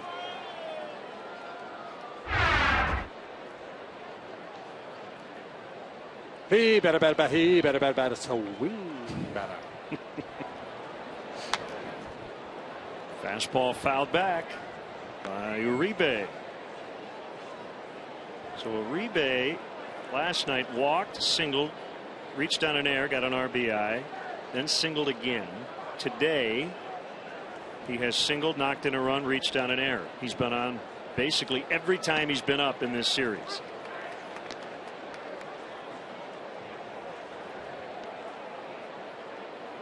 Two strikes on him.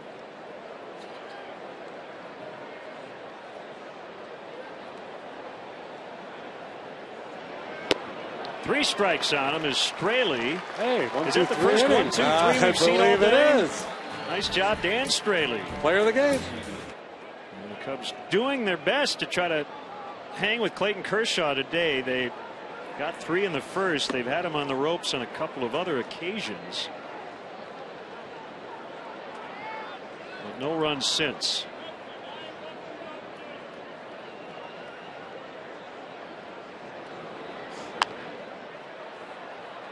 Rizzo sends one in the air down along the left field line. Crawford will get to it.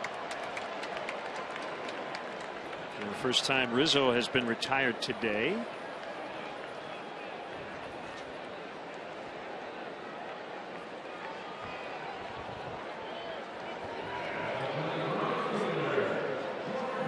Yeah, they've been in the red zone a lot off Kershaw today, but haven't been able to push through after that 3-run first. Gorgeous day. We're out on a Budweiser patio. Temps in the low 70s. A little breeze out of the south. It's a beautiful thing about baseball. You can consume it many different ways. There's some fans out here today. I'm sure they're charting every pitch, keeping a scorecard. Other folks, just more of a social event. Having a beverage, catching up with an old friend. Probably have no clue what the score is.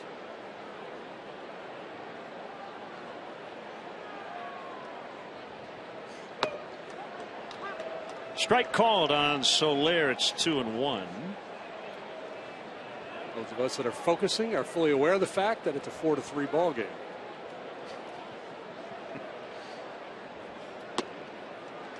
Another one for a strike. 2-2. I saw a couple of their young relievers out playing catch in the outfield today. Early today, there was no BP on the field. I did a little extra infield work. But, guys come out and stretch and run and jog. And curveball. Get the feel for that big slow hook. Beautifully placed. But I was watching a couple of their young relievers play catch, and their mechanics were identical to what Kershaw does. Feet together in the set position, that little drop and then slide the front side. I wonder if that's something that within the organization people are saying, you might want to try to do what Kershaw does. It works pretty well for him.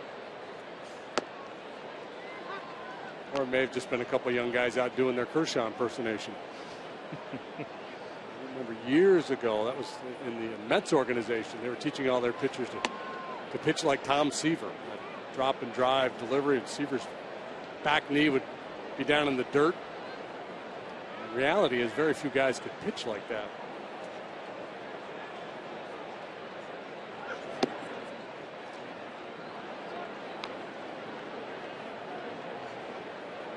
Did you say a strikeout to walk? 8 to, a little less than 8-1, I believe. It's 8-2 or 4-1 at this point. And as we mentioned a few innings ago, it was a 1-to-1 ratio. Yeah, I'm starting to use the red marker a little bit more frequently here in the last couple innings. Well, the thing you find, in small sample sizes, you will see things all the time in this game that are out of the ordinary, but over the long haul, usually a guy like Clayton Kershaw will do what Clayton Kershaw does. So while this line score, when he's done today, may not look like a typical Kershaw game, it'll be closer to it than it was in the first 2 innings. Does that make sense? Mm-hmm. Yeah. I mean, the way it was going early, it looked like he might not make it through the second or the third.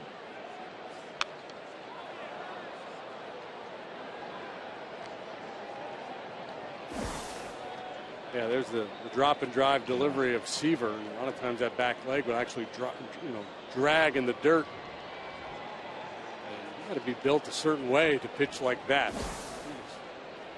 Strong human being, strong legs. Danny Jackson comes to mind. He was a real drop and driver. Now there's a guy who's really focusing on the ball game. It's not a guy, it's Dorothy, isn't it? Yeah. Sorry, Dorothy. It's hard to see out here. The sun's in the monitor. JD calls everybody guys. Doesn't matter. What's up, guys? Let's got 3 daughters. They're all guys. Get ourselves in trouble. Step aside, see what's coming up on WGN, guys.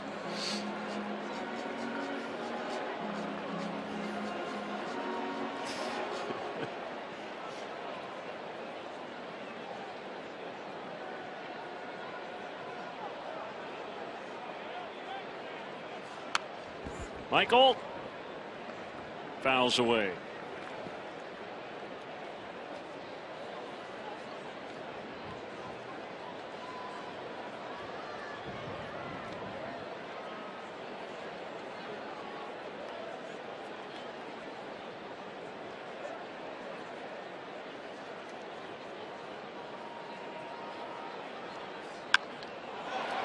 Line drive, base hit, left center.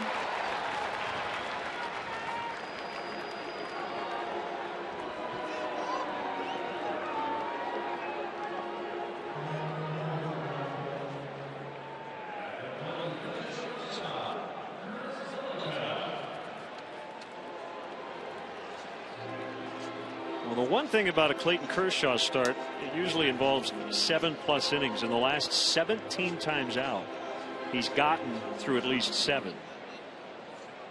It's the longest streak since Mike Hampton did it in 1999. And that could be in jeopardy today. I think this might be it. There's somebody getting on the phone down here in the Dodger bullpen, so they're going to get somebody up. Obviously, he has to get through the 5th inning to qualify for the win. Chuck Krim, the Dodger pitching coach, or bullpen coach rather, and a former Chicago Cub. Slider strike. 4 walks for him today. I have 3. Sometimes I can't read my own writing. Alcantara, Lake, no, Lopez. Yeah. Rizzo was hit by a pitch. But he's only done that once all year. Walked as many as 3.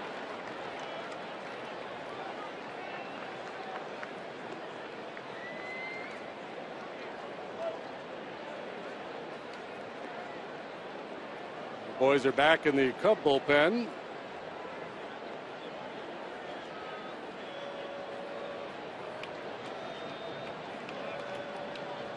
And Schlitter loosening. He was in the ball game last night. Sinker baller Jamie Wright is up for the Dodgers.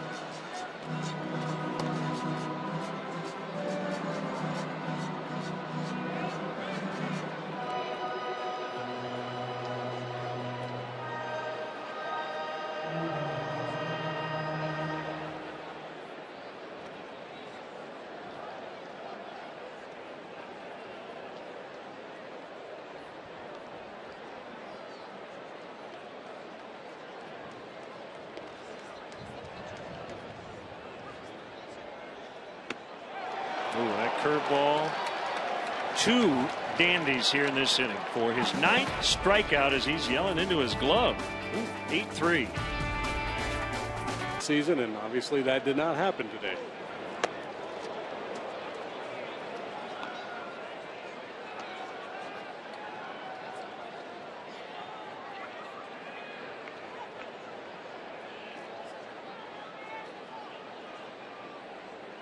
Straley went 1-2-3 in the 5th.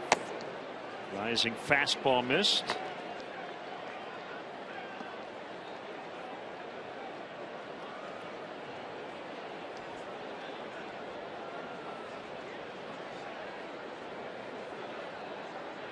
Pulled that one.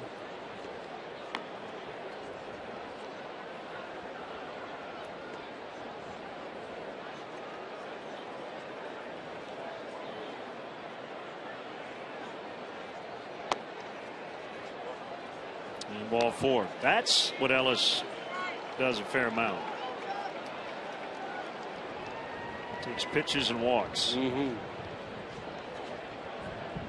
Right now is a great time to plan for your 2015 Cubs spring training experience. Go to Cubs.com/Mesa to place a deposit on season tickets and secure the best seats available. Individual spring training tickets will go on sale in January, so be sure to visit Cubs.com/Mesa for the latest updates. It's Jock Peterson for Kershaw. Dodgers' #1 prospect, according to Baseball America going into this season.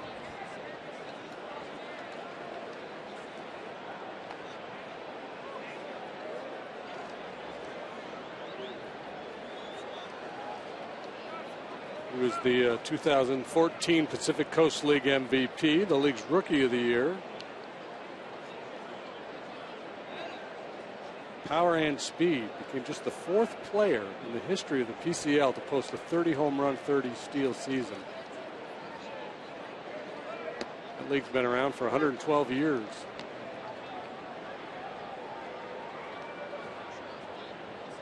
So Kershaw's line today: 5 innings, 7 hits, 3 runs, 3 earned, 3 walks, 9 strikeouts.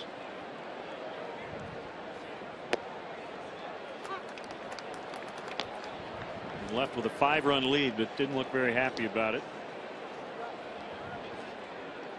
No, he worked hard out there today. Just was not sharp early and took him a while to hit his stride.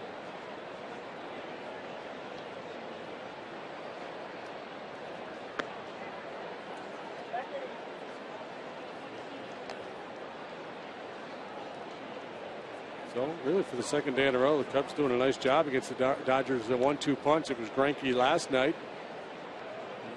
We talked after he came out of the game. Had we asked Renteria before the game if you get Greinke out of there after 5 and he's allowed 4 runs, would you take it? And I'm sure he would say absolutely. And the same thing for Kershaw here today. The change up to get Peterson. Cubs today announcing an agreement with Eugene, Oregon on a new player development contract. So the club's single-A Northwest League affiliate is now in Eugene as they move from Boise. Cubs now in South Bend in the Midwest League, and they have moved to Myrtle Beach at High A. At the Sally League. I don't know if it is. Carolina League, does that still exist? Yeah, Carolina League. No, that's Double A League. Carolina League's a Double A League now? We've been out in the sun too much. Used to be an A-ball league, but I'm old. No, you're right. I was thinking the Southern League itself. Just think if we had to contend with, back in the day when there was Class D ball.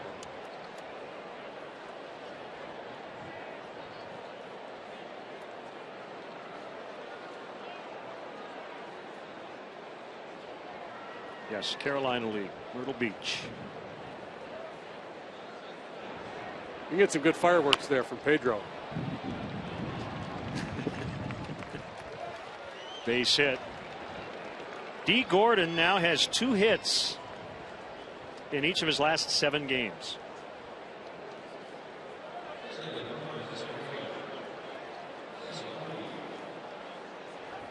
Exactly two, right?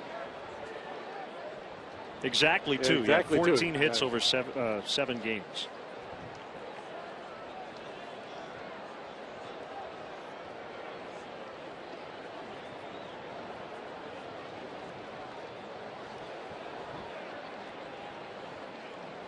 So yeah, the Carolina League, Potomac, Lynchburg, Frederick, and Wilmington in the Northern Division. And in the Southern, Myrtle Beach, Salem, Carolina, and Winston-Salem. Do they have the team nicknames there? Mm-hmm. It's the Myrtle Beach Club. Pelicans. Nationals, Hillcats, Keys, Blue Rocks, Red Sox, Mudcats, the Dash. Winston-Salem Dash. The Dash? Is that because of the hyphen between Winston and Salem?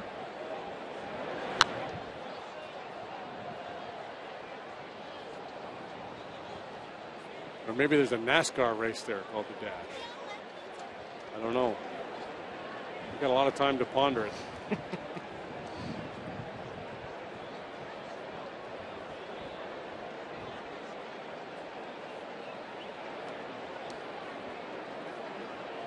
One thing that's changed over the years, the minor league affiliates have gotten very clever in their marketing with some of the team nicknames.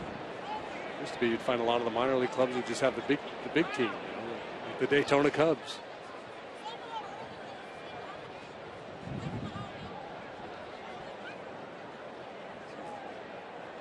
Prod Daddies and Lug Nuts. And the Isotopes came from The Simpsons.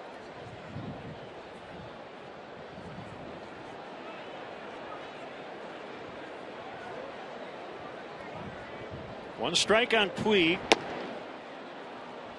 And the sinker is low. I like what you're thinking. The Winston. The Dash? Yeah.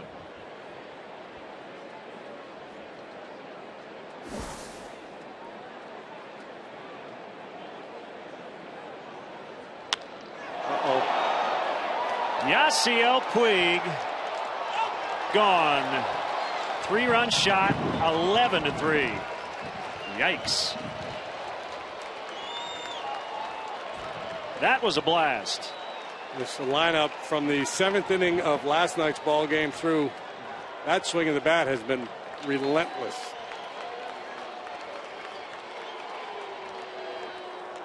It's number 15 for Puig.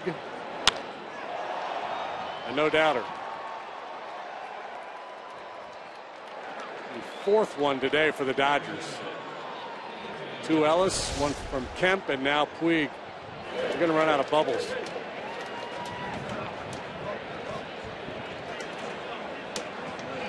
Kemp, Ellis twice, now Puig. Gonzalez now with the bases cleared.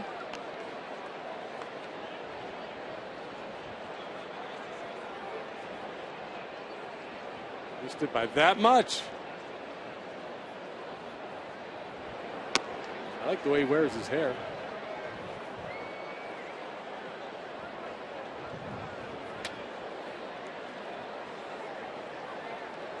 What's the protocol for turning off the bubble machine? How big of a lead do they have to not blow the bubbles? We're talking unwritten bubble rules the unwritten now? rules of dugout celebrations. And he's got a home run dance now, or handshake line. The Dodgers taking it a step further with the bubble machine. We are being told by many tweeters, some from North Carolina, Winston-Salem, yes, the dash named after the hyphen. The hyphen. There's the bubble machine. Yeah, they're going to have to send one of the bat boys out for more of a soap here, where this is going.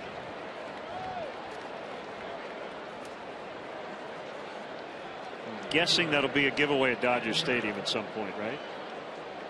The bubble machine.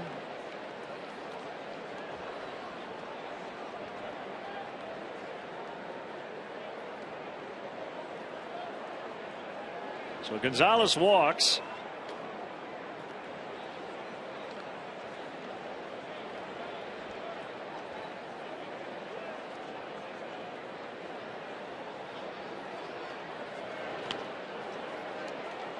And Kemp fouls.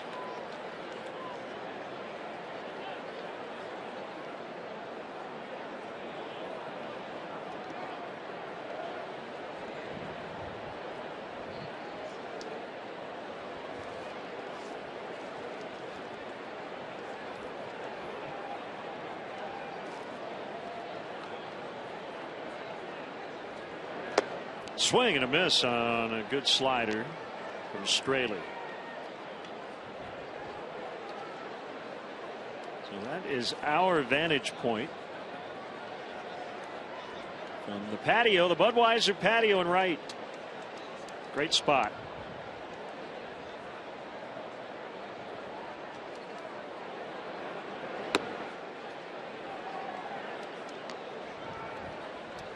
I'm waiting for the frosty beverages to show up. I will admit, when you're out here and there's all kinds of stuff going on around the ballpark and in the bleachers, you do miss a few pitches. We're out here working. There's a lot going on. It's kind of a working vacation today. Okay. And I don't even have my computer plugged in. Oh, there you go, JD. Nice cold one. Yeah. No, Bob Vorwald.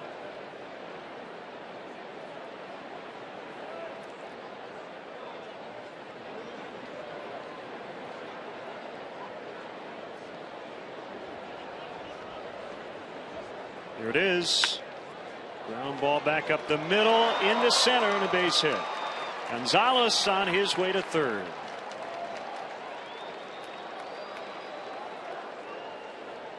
Uncle.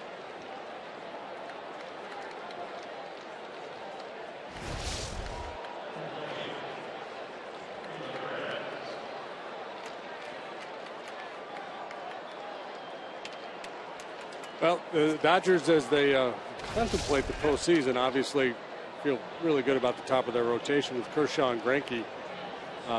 Question marks beyond that, so they're going to probably lean more heavily on this lineup than maybe they anticipated. And right now, they're hitting on all cylinders. We saw Brian Schlitter up and the Cubs strength coach Tim Buss assisting down there in the bullpen. Lester Strode away from the team due to a family matter. And sliders high on Ramirez.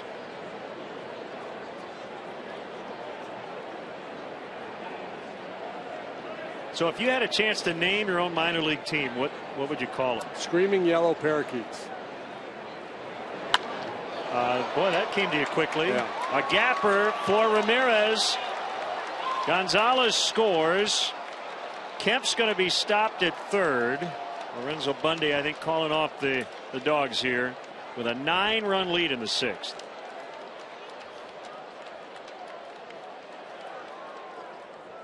Australia had the clean 5th, 3 up, 3 down in the 5th inning. The 6th has not worked out so well for him.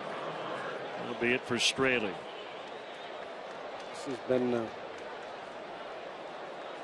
fairly common occurrence here in the last couple of weeks. Games that are competitive early and just kind of blowing up late. So 12-3 will have a pitching change as .com. Here's Brian Schlitter to face Carl Crawford. 2/3 of an inning last night, a couple of hits, a walk. Make that a run, 2 walks.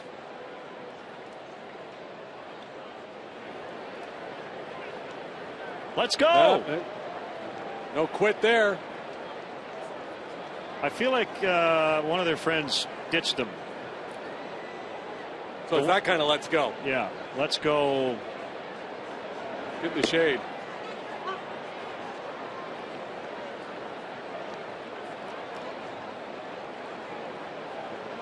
Yeah, it was the friend that had the ... sign.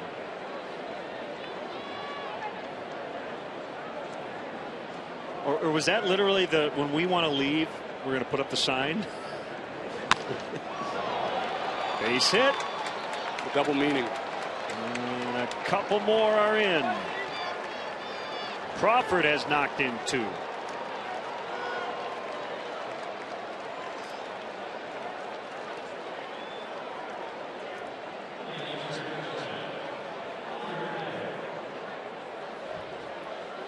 (14-3).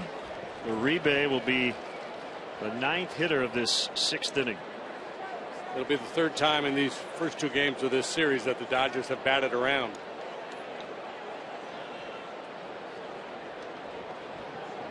Cubs might need to bring Jay Cutler in, down 14-3. Uribe, shallow center. Alcantara, 2 outs.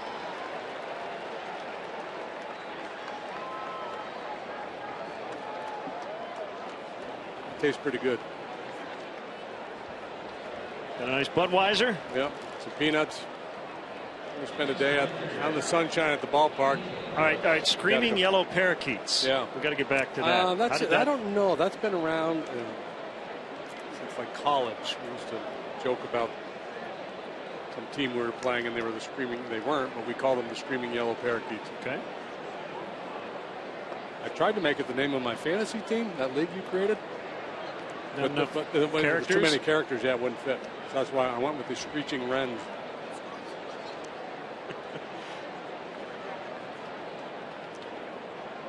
How about you? You got a fantasy, or if you were the general manager of a minor league team? I'd have to think about it. That would depend on where you were, right? Yeah. Try to do something regional. Mm-hmm.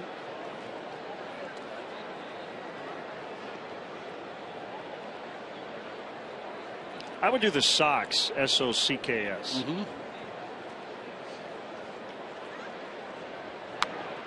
No color, just the Sox. That's something really esoteric, like the dilemmas, the Duluth dilemmas of the Northwest League.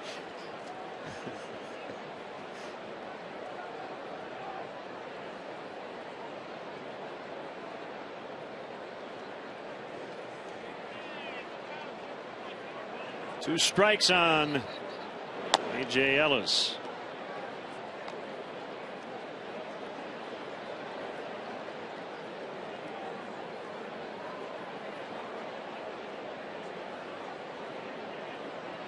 about the head librarians?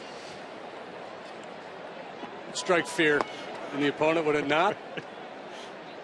Not just any old librarian, the head librarian. That's right. How tough they can be. Be shushing everybody.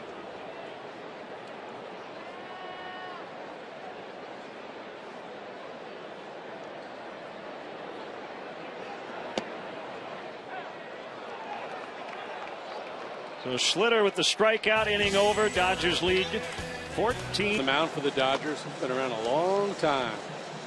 This year, 5-4, 436. Works for the 59th time.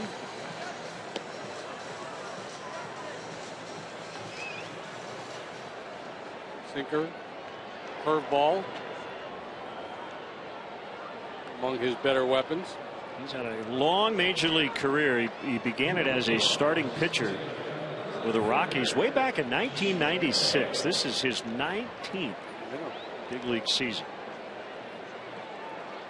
And it's amazing because you would think if a guy, most guys that play that long in the big leagues at one time or another were just dominant, right? Right. That's never really been Jamie Wright. He's just been a guy, but he's been, able to survive and pitch. Some good years, some not so good. Obviously, he stayed healthy. He's always had a ton of movement on his two-seam fastball. In fact, I'd say early in his career there were times when he had too much movement. He just walked too many people. And as you get older, you learn how to control it a little better. There's a breaking ball. And it's ballooned out into shallow center for a base hit. Junior Lake.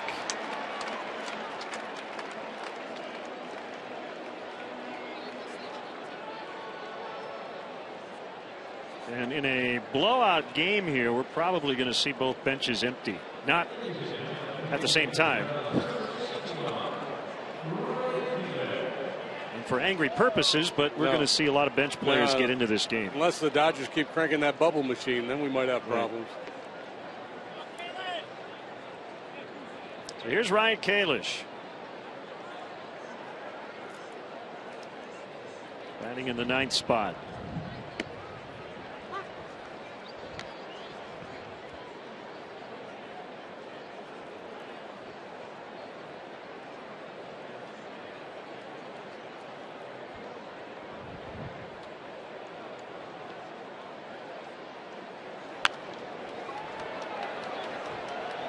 Flip to second for one. Relay late.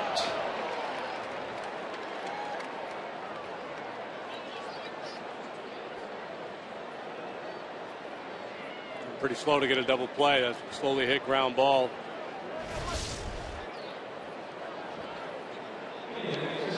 New shortstop out there, right? Is that Rojas, maybe? It might be Arrobuena. Arrobuena. That was pretty slick. That's why he was awfully quick coming across the bag. He made that closer than I thought it would be. Arizbel Arrobuena. Say that backwards, boy. Harry.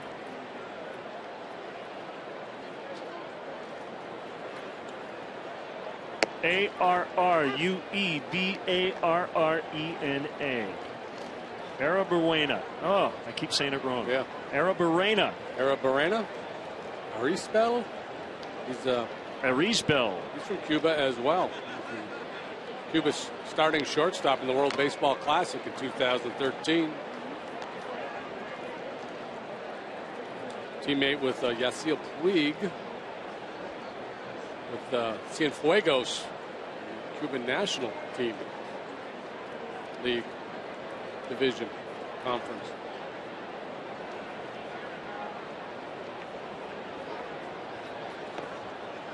Miguel Rojas is playing third for Uribe. Might see Darwin Barney, the former Cub, at some point. There's Rojas. Man, I get Barney into this game, don't they?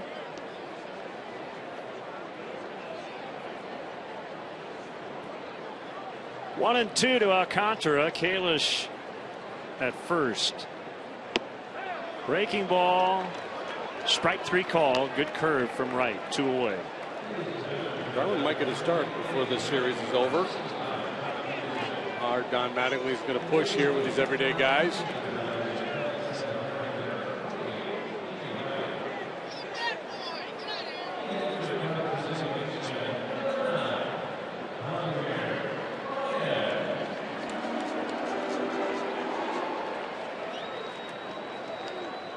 Mattingly had an outstanding major league career.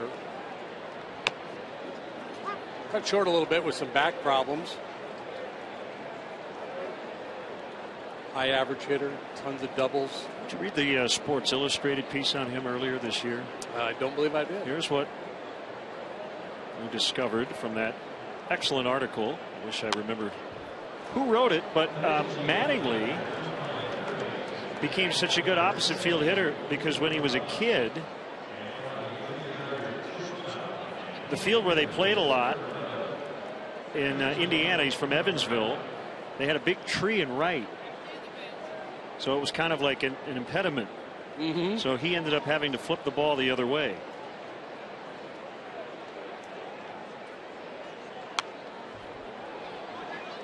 And yeah, that was his game. He hit all fields. He was fun to watch take BP because it was a process. He'd go in there, just line the ball the other way, up the middle, and then pull a few, the first round, and then you get back in the cage. You start to swing a little bit harder and turn on some balls. But a real solid pro. 9-time Gold Glover. He actually played 3 games at third and 1 at second, and he was a left-handed thrower. Swing and a miss. Baez strikes out, and the inning comes to an end. What do we got here? Here we go. Oh, the Deshays screaming side of the infield. See them all turned around. Logan Watkins now playing second. Chris Valaika goes to first, so Baez goes over to short.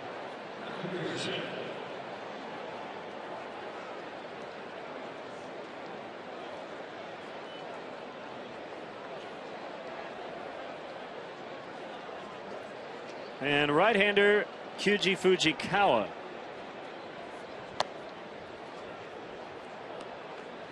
Ball 1 to Peterson. Fujikawa's worked 13 times this year for the Cubs. No wins, no losses, a .573 earned run average.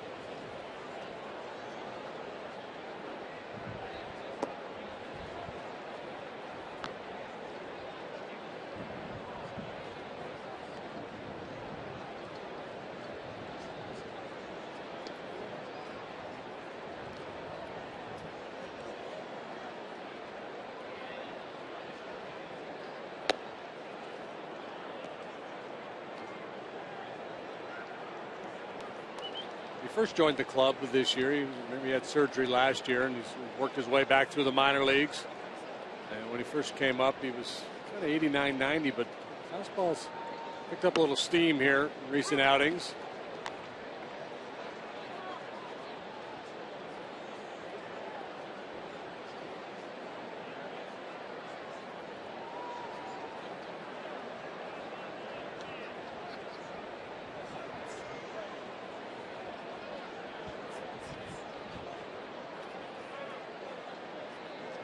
Year 2 of a 2-year deal in which he pitched very sparingly at the big league level due to the injury. Not sure what the future holds for Fujikawa. Ball 4 and tight. Not sure what his intentions are, if he wants to try to make a go of it in the States next year or not. Try to get the inside corner, just missed there. Another base runner for the Dodgers. 4th time Puig has been on today.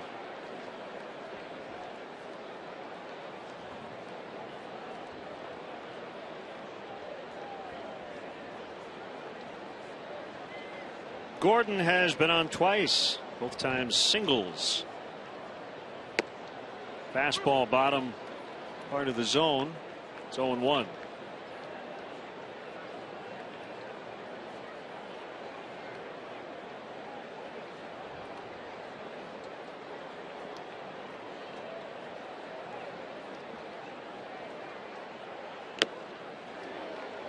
I said Puig, didn't I?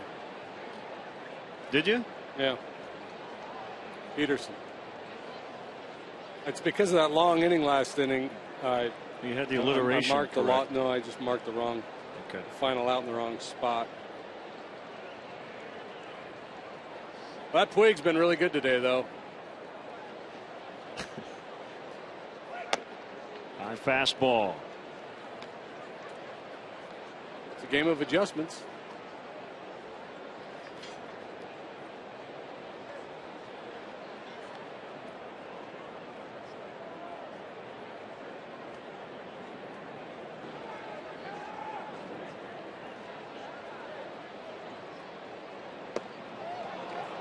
chased a breaking ball. One away.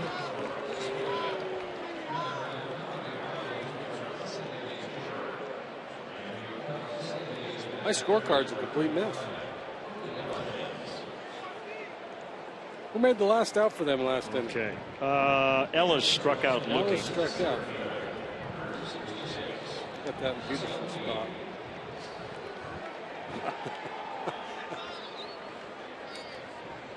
That guy's got a better card going than I do.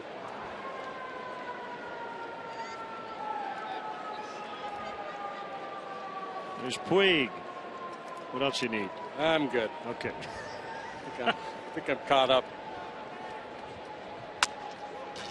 Sounded like he broke his bat as he bounces into the 4-6-3. Timeout for the 7th inning stretch with WGN Radio, brought to you by Budweiser. Take me out to the ball game. WGN Radio's Pete McMurray, Nick DiGilio, and Penny Vasquez.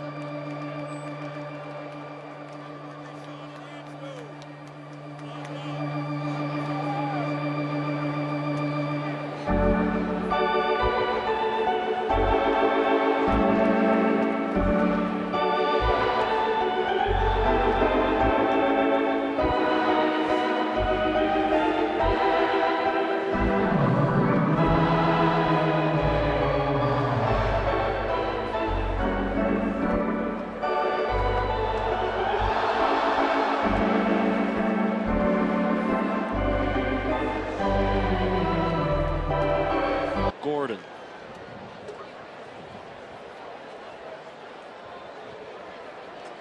A little bit of a weird feeling for Barney to go out there and man second base in a different uniform. Scott Albert, he had surgery last June, Tommy John surgery. He has not pitched a whole bunch, 3 games with the Dodgers this year. 2-1 now on Watkins, getting his first at bat.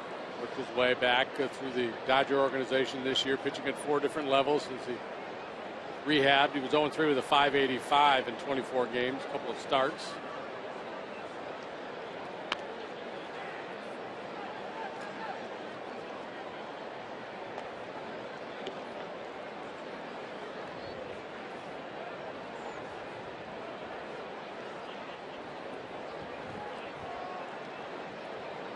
Kershaw 5, Wright 1, and now Elbert here in inning number 7.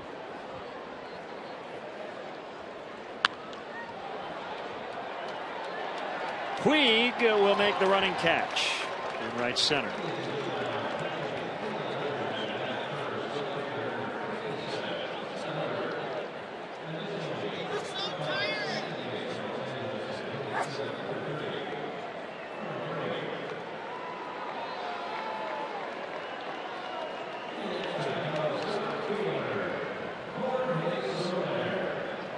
Here's Jorge Soler.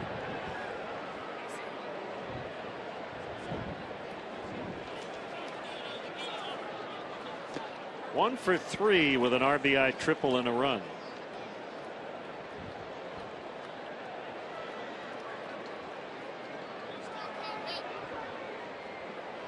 "22 runs in this series for the Dodgers, who had allowed 26 to the Rockies in their previous 2 games combined.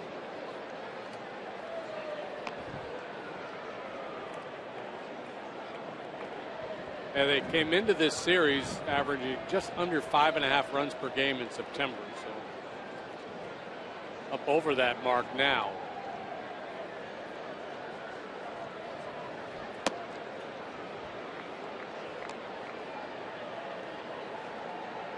Blowout game, though. You don't want to give away at bats.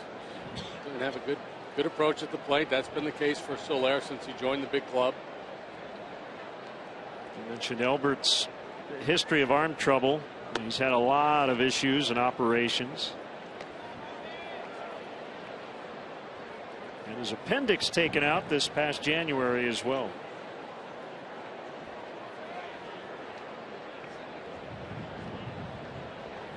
You still have yours? As far as I know. Oh, you know if you had it taken out. Assuming I had one to start with, yeah. Yeah, I do. Are you sans appendix? I am without my appendix. Yeah, I would say about 5 years ago. Mm-hmm.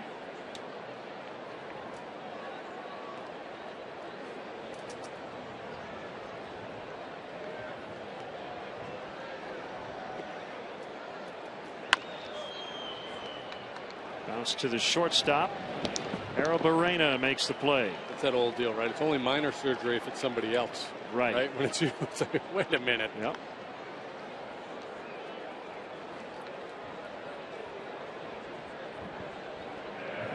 Yeah, I had the classic stomach ache. Woke up in the middle of the night, thought it'll go away in the morning, and it didn't go away. I thought I might want to go to the emergency room, and they said you need to get this out now. Okay, whatever you say. And now that they can do it with the laparoscope, that's like a 24-hour deal. If it's more invasive than that, it's like a week in the hospital. Did you? Was it during the baseball season? We had an off day. It happened on an off day. Wow. It's a good appendix right there. Uh-huh. Your appendix, pretty savvy.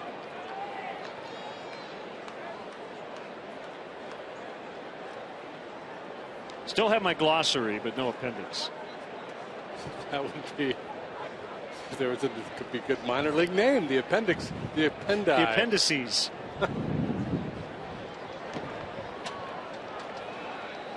Lopez strikes out. And it's come to that. Show us an appendix going to break. As Chris Coghlan comes into play left. That moves Lake from left to right. And southpaw Zach Rosscup will do the pitching. Third of an inning last night. Faced one batter, struck him out. Step in the right direction. Overall, the numbers not good for Zach at the big league level this year, primarily because of control issues. Scott Van Slyke will bat for Gonzalez.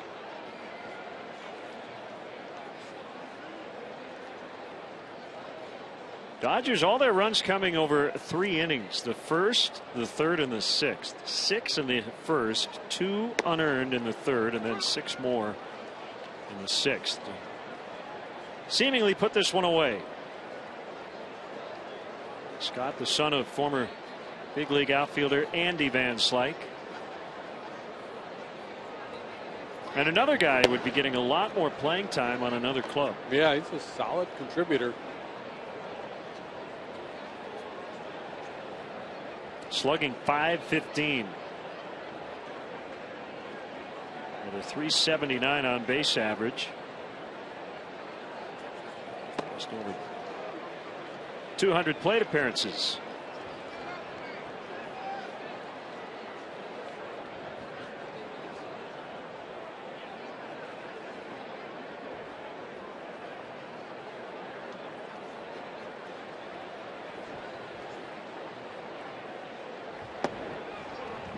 Swing and a miss for strike 3. So most of the ballpark in the shade. We're still in the sun here in right in the Budweiser patio. Mm-hmm. Oh, you got the 80s collar up. I like it. I'm trying to protect the neck a little bit. I've had this hat, I think, since the day I got the job. Yeah. Oh, yeah. Gee, I never got one of those. Huh. You have to talk to somebody. Just got to know somebody. Here's Miguel Rojas.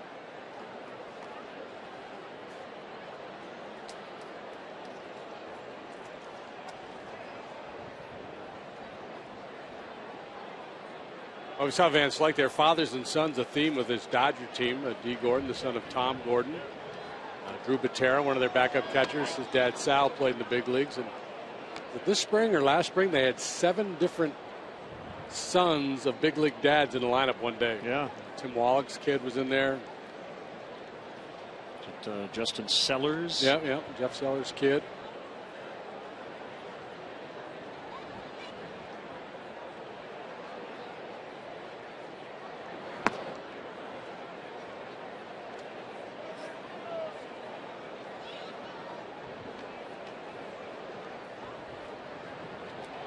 3-0 on Rojas. Arozarena on deck.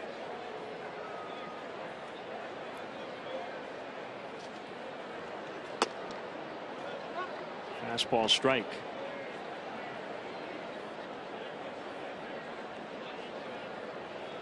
I will say that it's kind of fun to be out here and just changing our perspective. We're obviously usually up behind home plate. We see the game from that vantage point. Do a lot of calling the game off the monitor.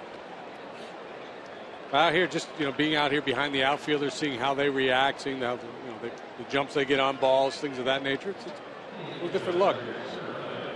It's a beautiful thing about Wrigley. There's really not a bad seat in the house. You are right on top of the action. Pretty much everywhere you sit.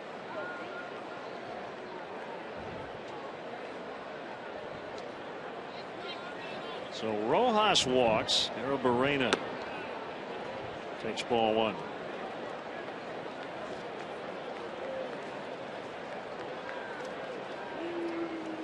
Arozarena is from Cuba. He's known Yasiel Puig since he was 9. Defected from Cuba to Haiti last year. And this year signed a 5-year, $25 million contract with the Dodgers.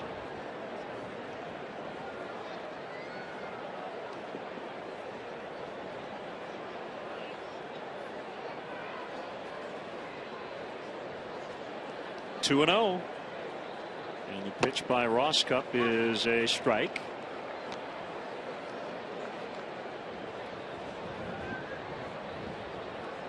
It's funny that the two iconic parks that are still around, Wrigley Field and Fenway Park, and I'm sure Dodger fans may be watching somewhere around the country going, what about Dodger Stadium? Yeah, I mean, it's been around since the 60s, but the other two parks are around for a century.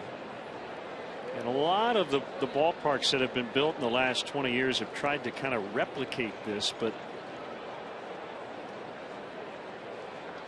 I don't know if he could ever quite replicate this particular ballpark.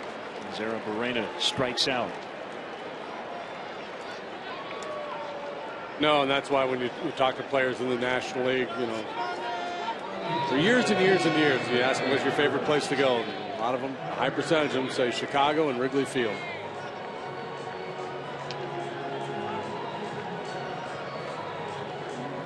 Roger Bernardina is going to bat for Crawford.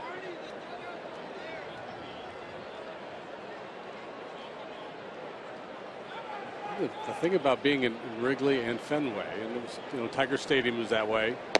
You feel part of the family of baseball, the link through the years, the history of the game.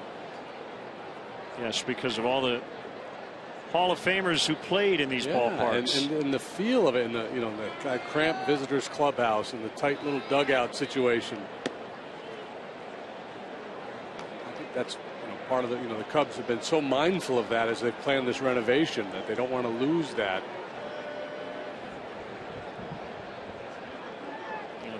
The link between Frank Chance and Honus Wagner, and Christy Mathewson and Babe Ruth and Rogers Hornsby and Ernie Banks, and you just keep going forward. And all those guys played in this ballpark.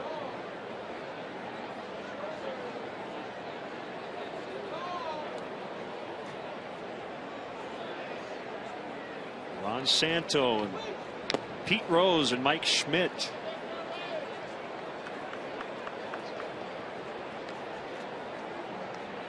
And Sandy Koufax. Yeah. And I think for those of us who weren't the star caliber players, it even means more to be part of to be linked with that. Say, man, I walked on the same field as Willie Mays. The 2-2 to Bernardina is a strike on a good breaking ball to end the inning. All the outs, strikeouts here for Roscup in the 8th. Numbers pretty good for league. The 2.76 ERA. Had to pitch around some traffic though. 27 walks, 58 innings. Saw him at Dodger Stadium when we were out there, and he really struggled with his control.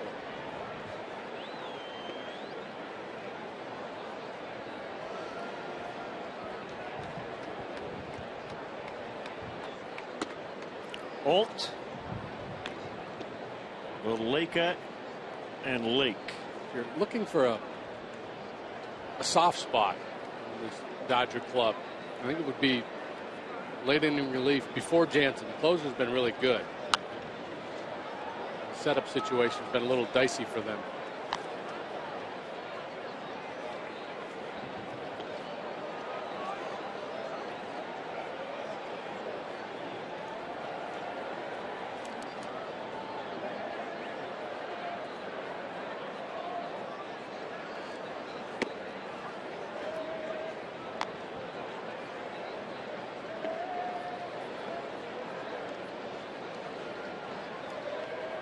Looks like Arodys Vizcaino will pitch in the ninth. He's loosening in the Cubs bullpen.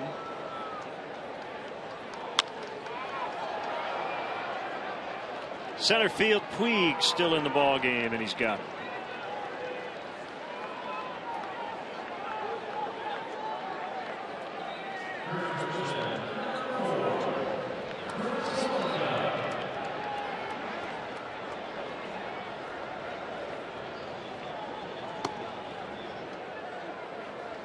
So the Cubs will end up using 7 pitchers today. And the starter only able to get 2 outs. Edwin Jackson coming off the DL.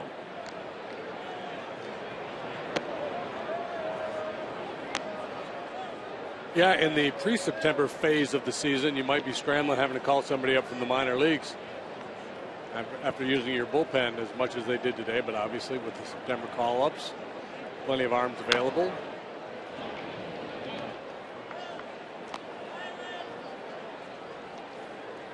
Noon game here tomorrow, and it's Felix Doubront against Roberto Hernandez.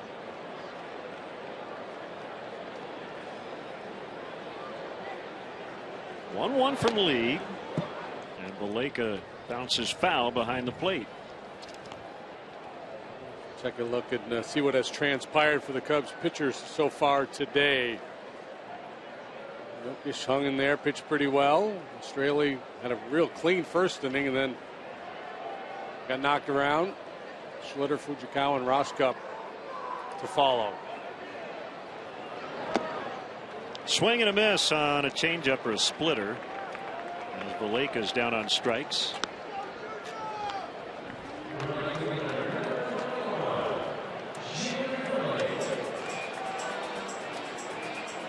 Cubs have struck out 13 times today.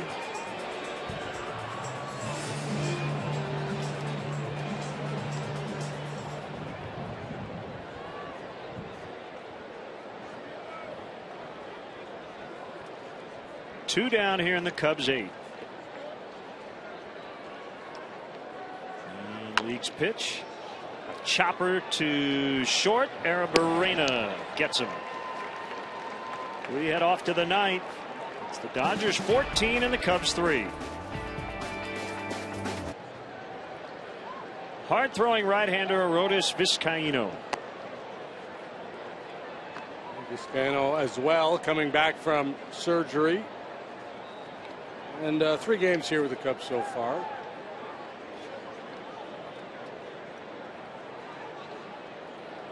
Mid to upper 90s fastball. He struggled with his command a little bit.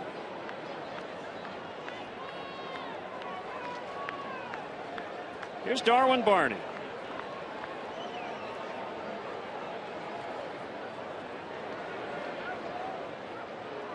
Good to see him back here at Wrigley Field.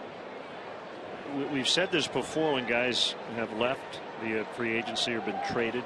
It's strange to see him in that uniform, but the Dodger uniform not that different than the Cubs.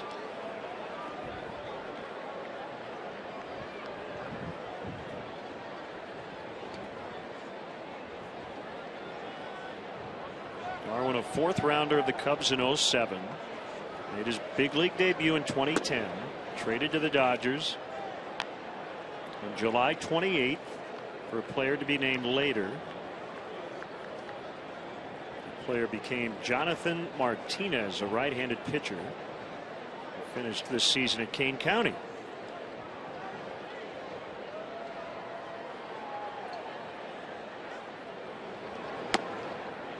Sinker 96 for a strike.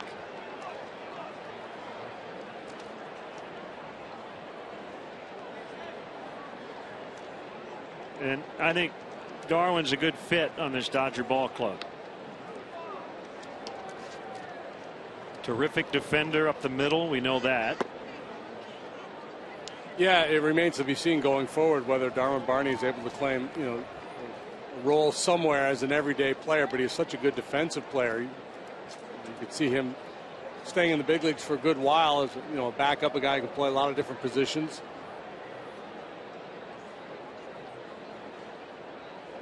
The 3-1 from Vizcaino is high, and Barney walks.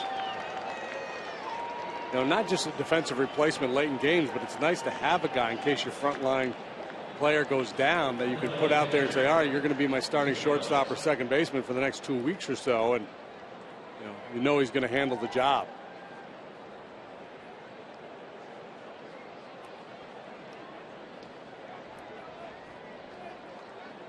Still one of the best gum chewers in the big leagues. Now Ellis, big day for him. And in many occasions, he's going to be an upgrade defensively over the guy he replaces. That is a strike to Ellis. 2-run homer in the first off Eric Jokic. Another 2-run blast in the third off the lefty.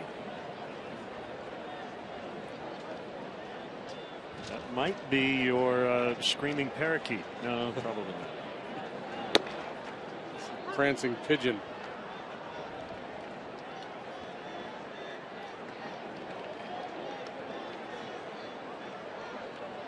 I think we were doing the pigeon the last time we were out here.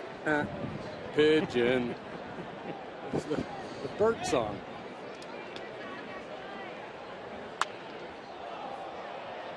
Emergency hack by Ellis.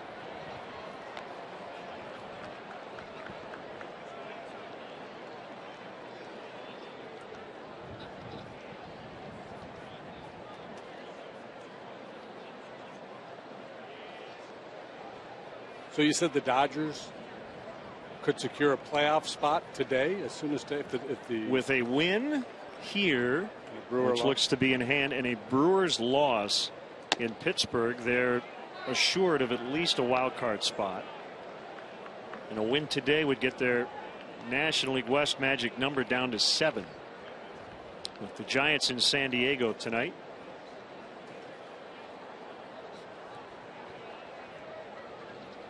Hudson and Despaigne matching up there.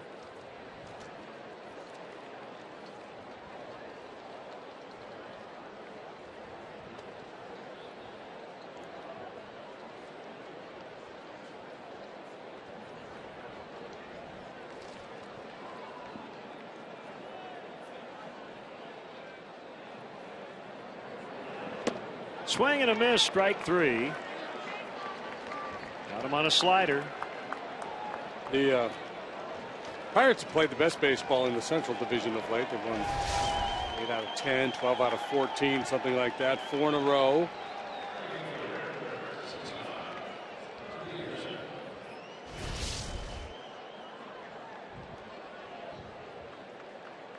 They host the Brewers tonight. It's Gallardo against Locke. Cincinnati is in St. Louis. Holmberg and Lackey.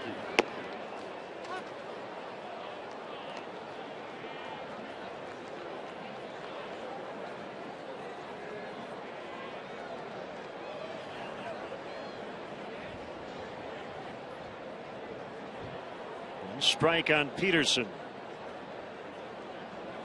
There it is. Off the outside corner.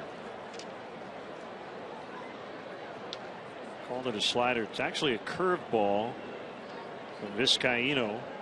Can reach the mid-80s.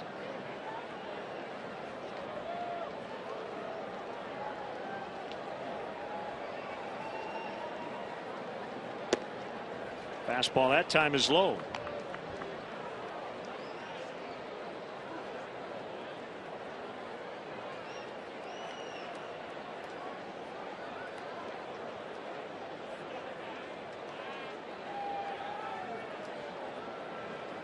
Tigers and Royals. That's a big series this weekend in Kansas City. Verlander and Vargas tonight.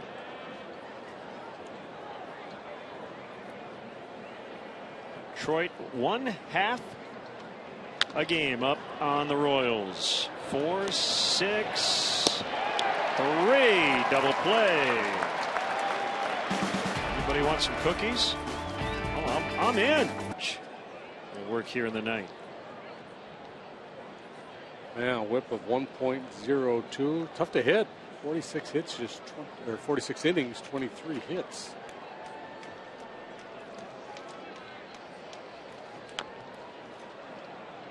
Chris Coghlan recently entered the game in left. That would be more specific, but I can't remember which inning. I think the 8th.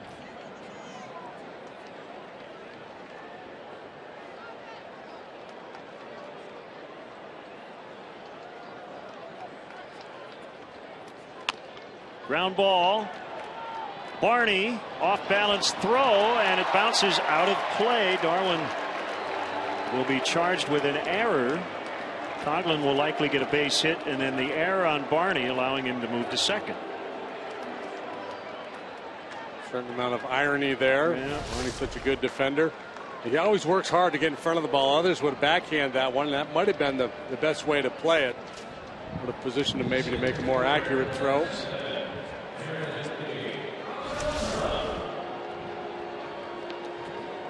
Tommy Lasorda almost made a play on that one. A Hall of Famer. Time to close up shop. See you, Diana. Diana's closing time has arrived. You don't have to go home, but you can't stay here. The line. That's right. Alcantara 0 for 3 with a walk and a run.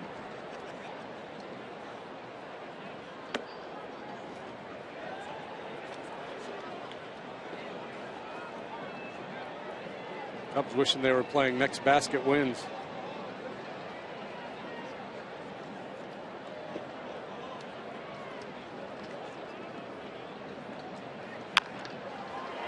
Ball, it's a fair ball, and it'll send Coghlan to the plate. Alcantara will stop with 2. It's a double.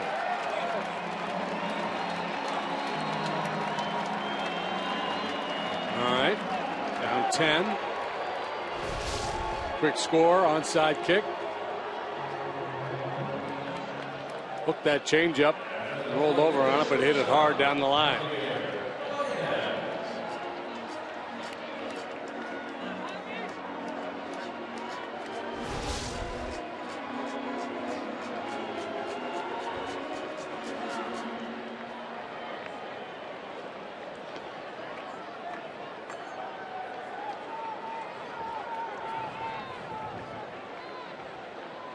Just in case. That should be that guy's name. It's not. It's Chris Perez.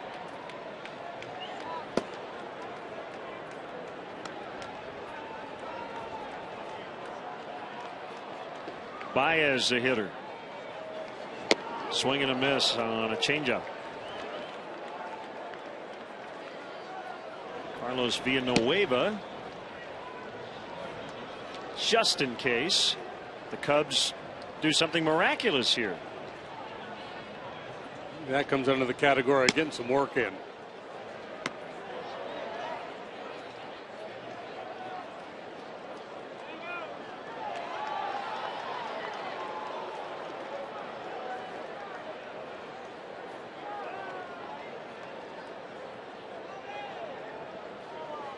Tough day for Baez so far.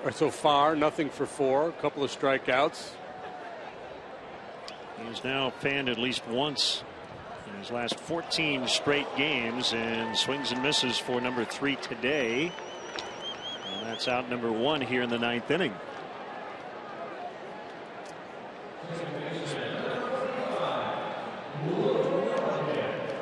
It's interesting. It takes a bit of a leap of faith for fans to watch Baez right now and come to the conclusion that he's ultimately going to be a very special big league player. But when you look at his track record, what he's done is he's worked his way up through the system, and you consider the skill set. It's probably that's what's going to happen. He's going to become a very good big league hitter. Maybe not a high average hitter, but see, that's the thing. You wish you could have it both ways, but you can't. Either he goes through this at this level now or later, and they've decided let's give him these 7 weeks. He probably will go through this on the biggest stage as Puig makes a catch, 2 outs.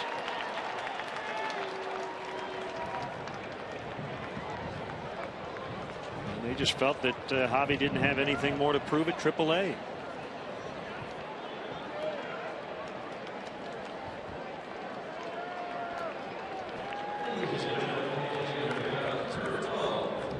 You know, in some ways, the Mike Trouts and I guess I would say Yasiel Puig, I'd put him in that category. They do ruin it for all the other young kids, right? Because they just come right up and hit the ground running. Well, a lot of it depends on the type of game you have. Baez is he's a guy that throughout his minor league career has had a very high strikeout rate. So it stands to reason that he would come up here against the best pitching in the world and strike out even more. And that's exactly what has happened.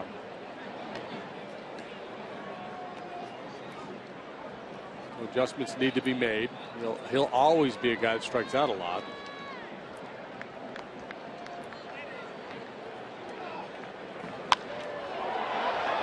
Baker with a fly ball. Peterson couldn't find it in the sun. The Cubs will add another run, and they're still alive. 14-5 now.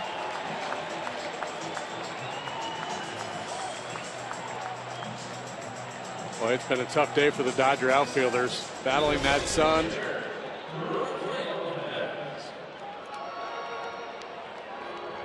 It's been probably at least four balls that I would argue should have been caught, but because of the conditions, the Dodgers were not able to make plays on them.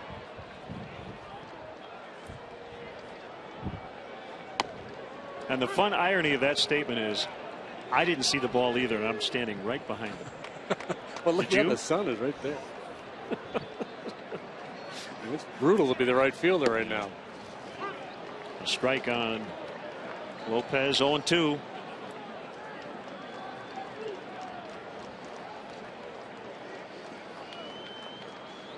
Swing and a miss, and that'll do it.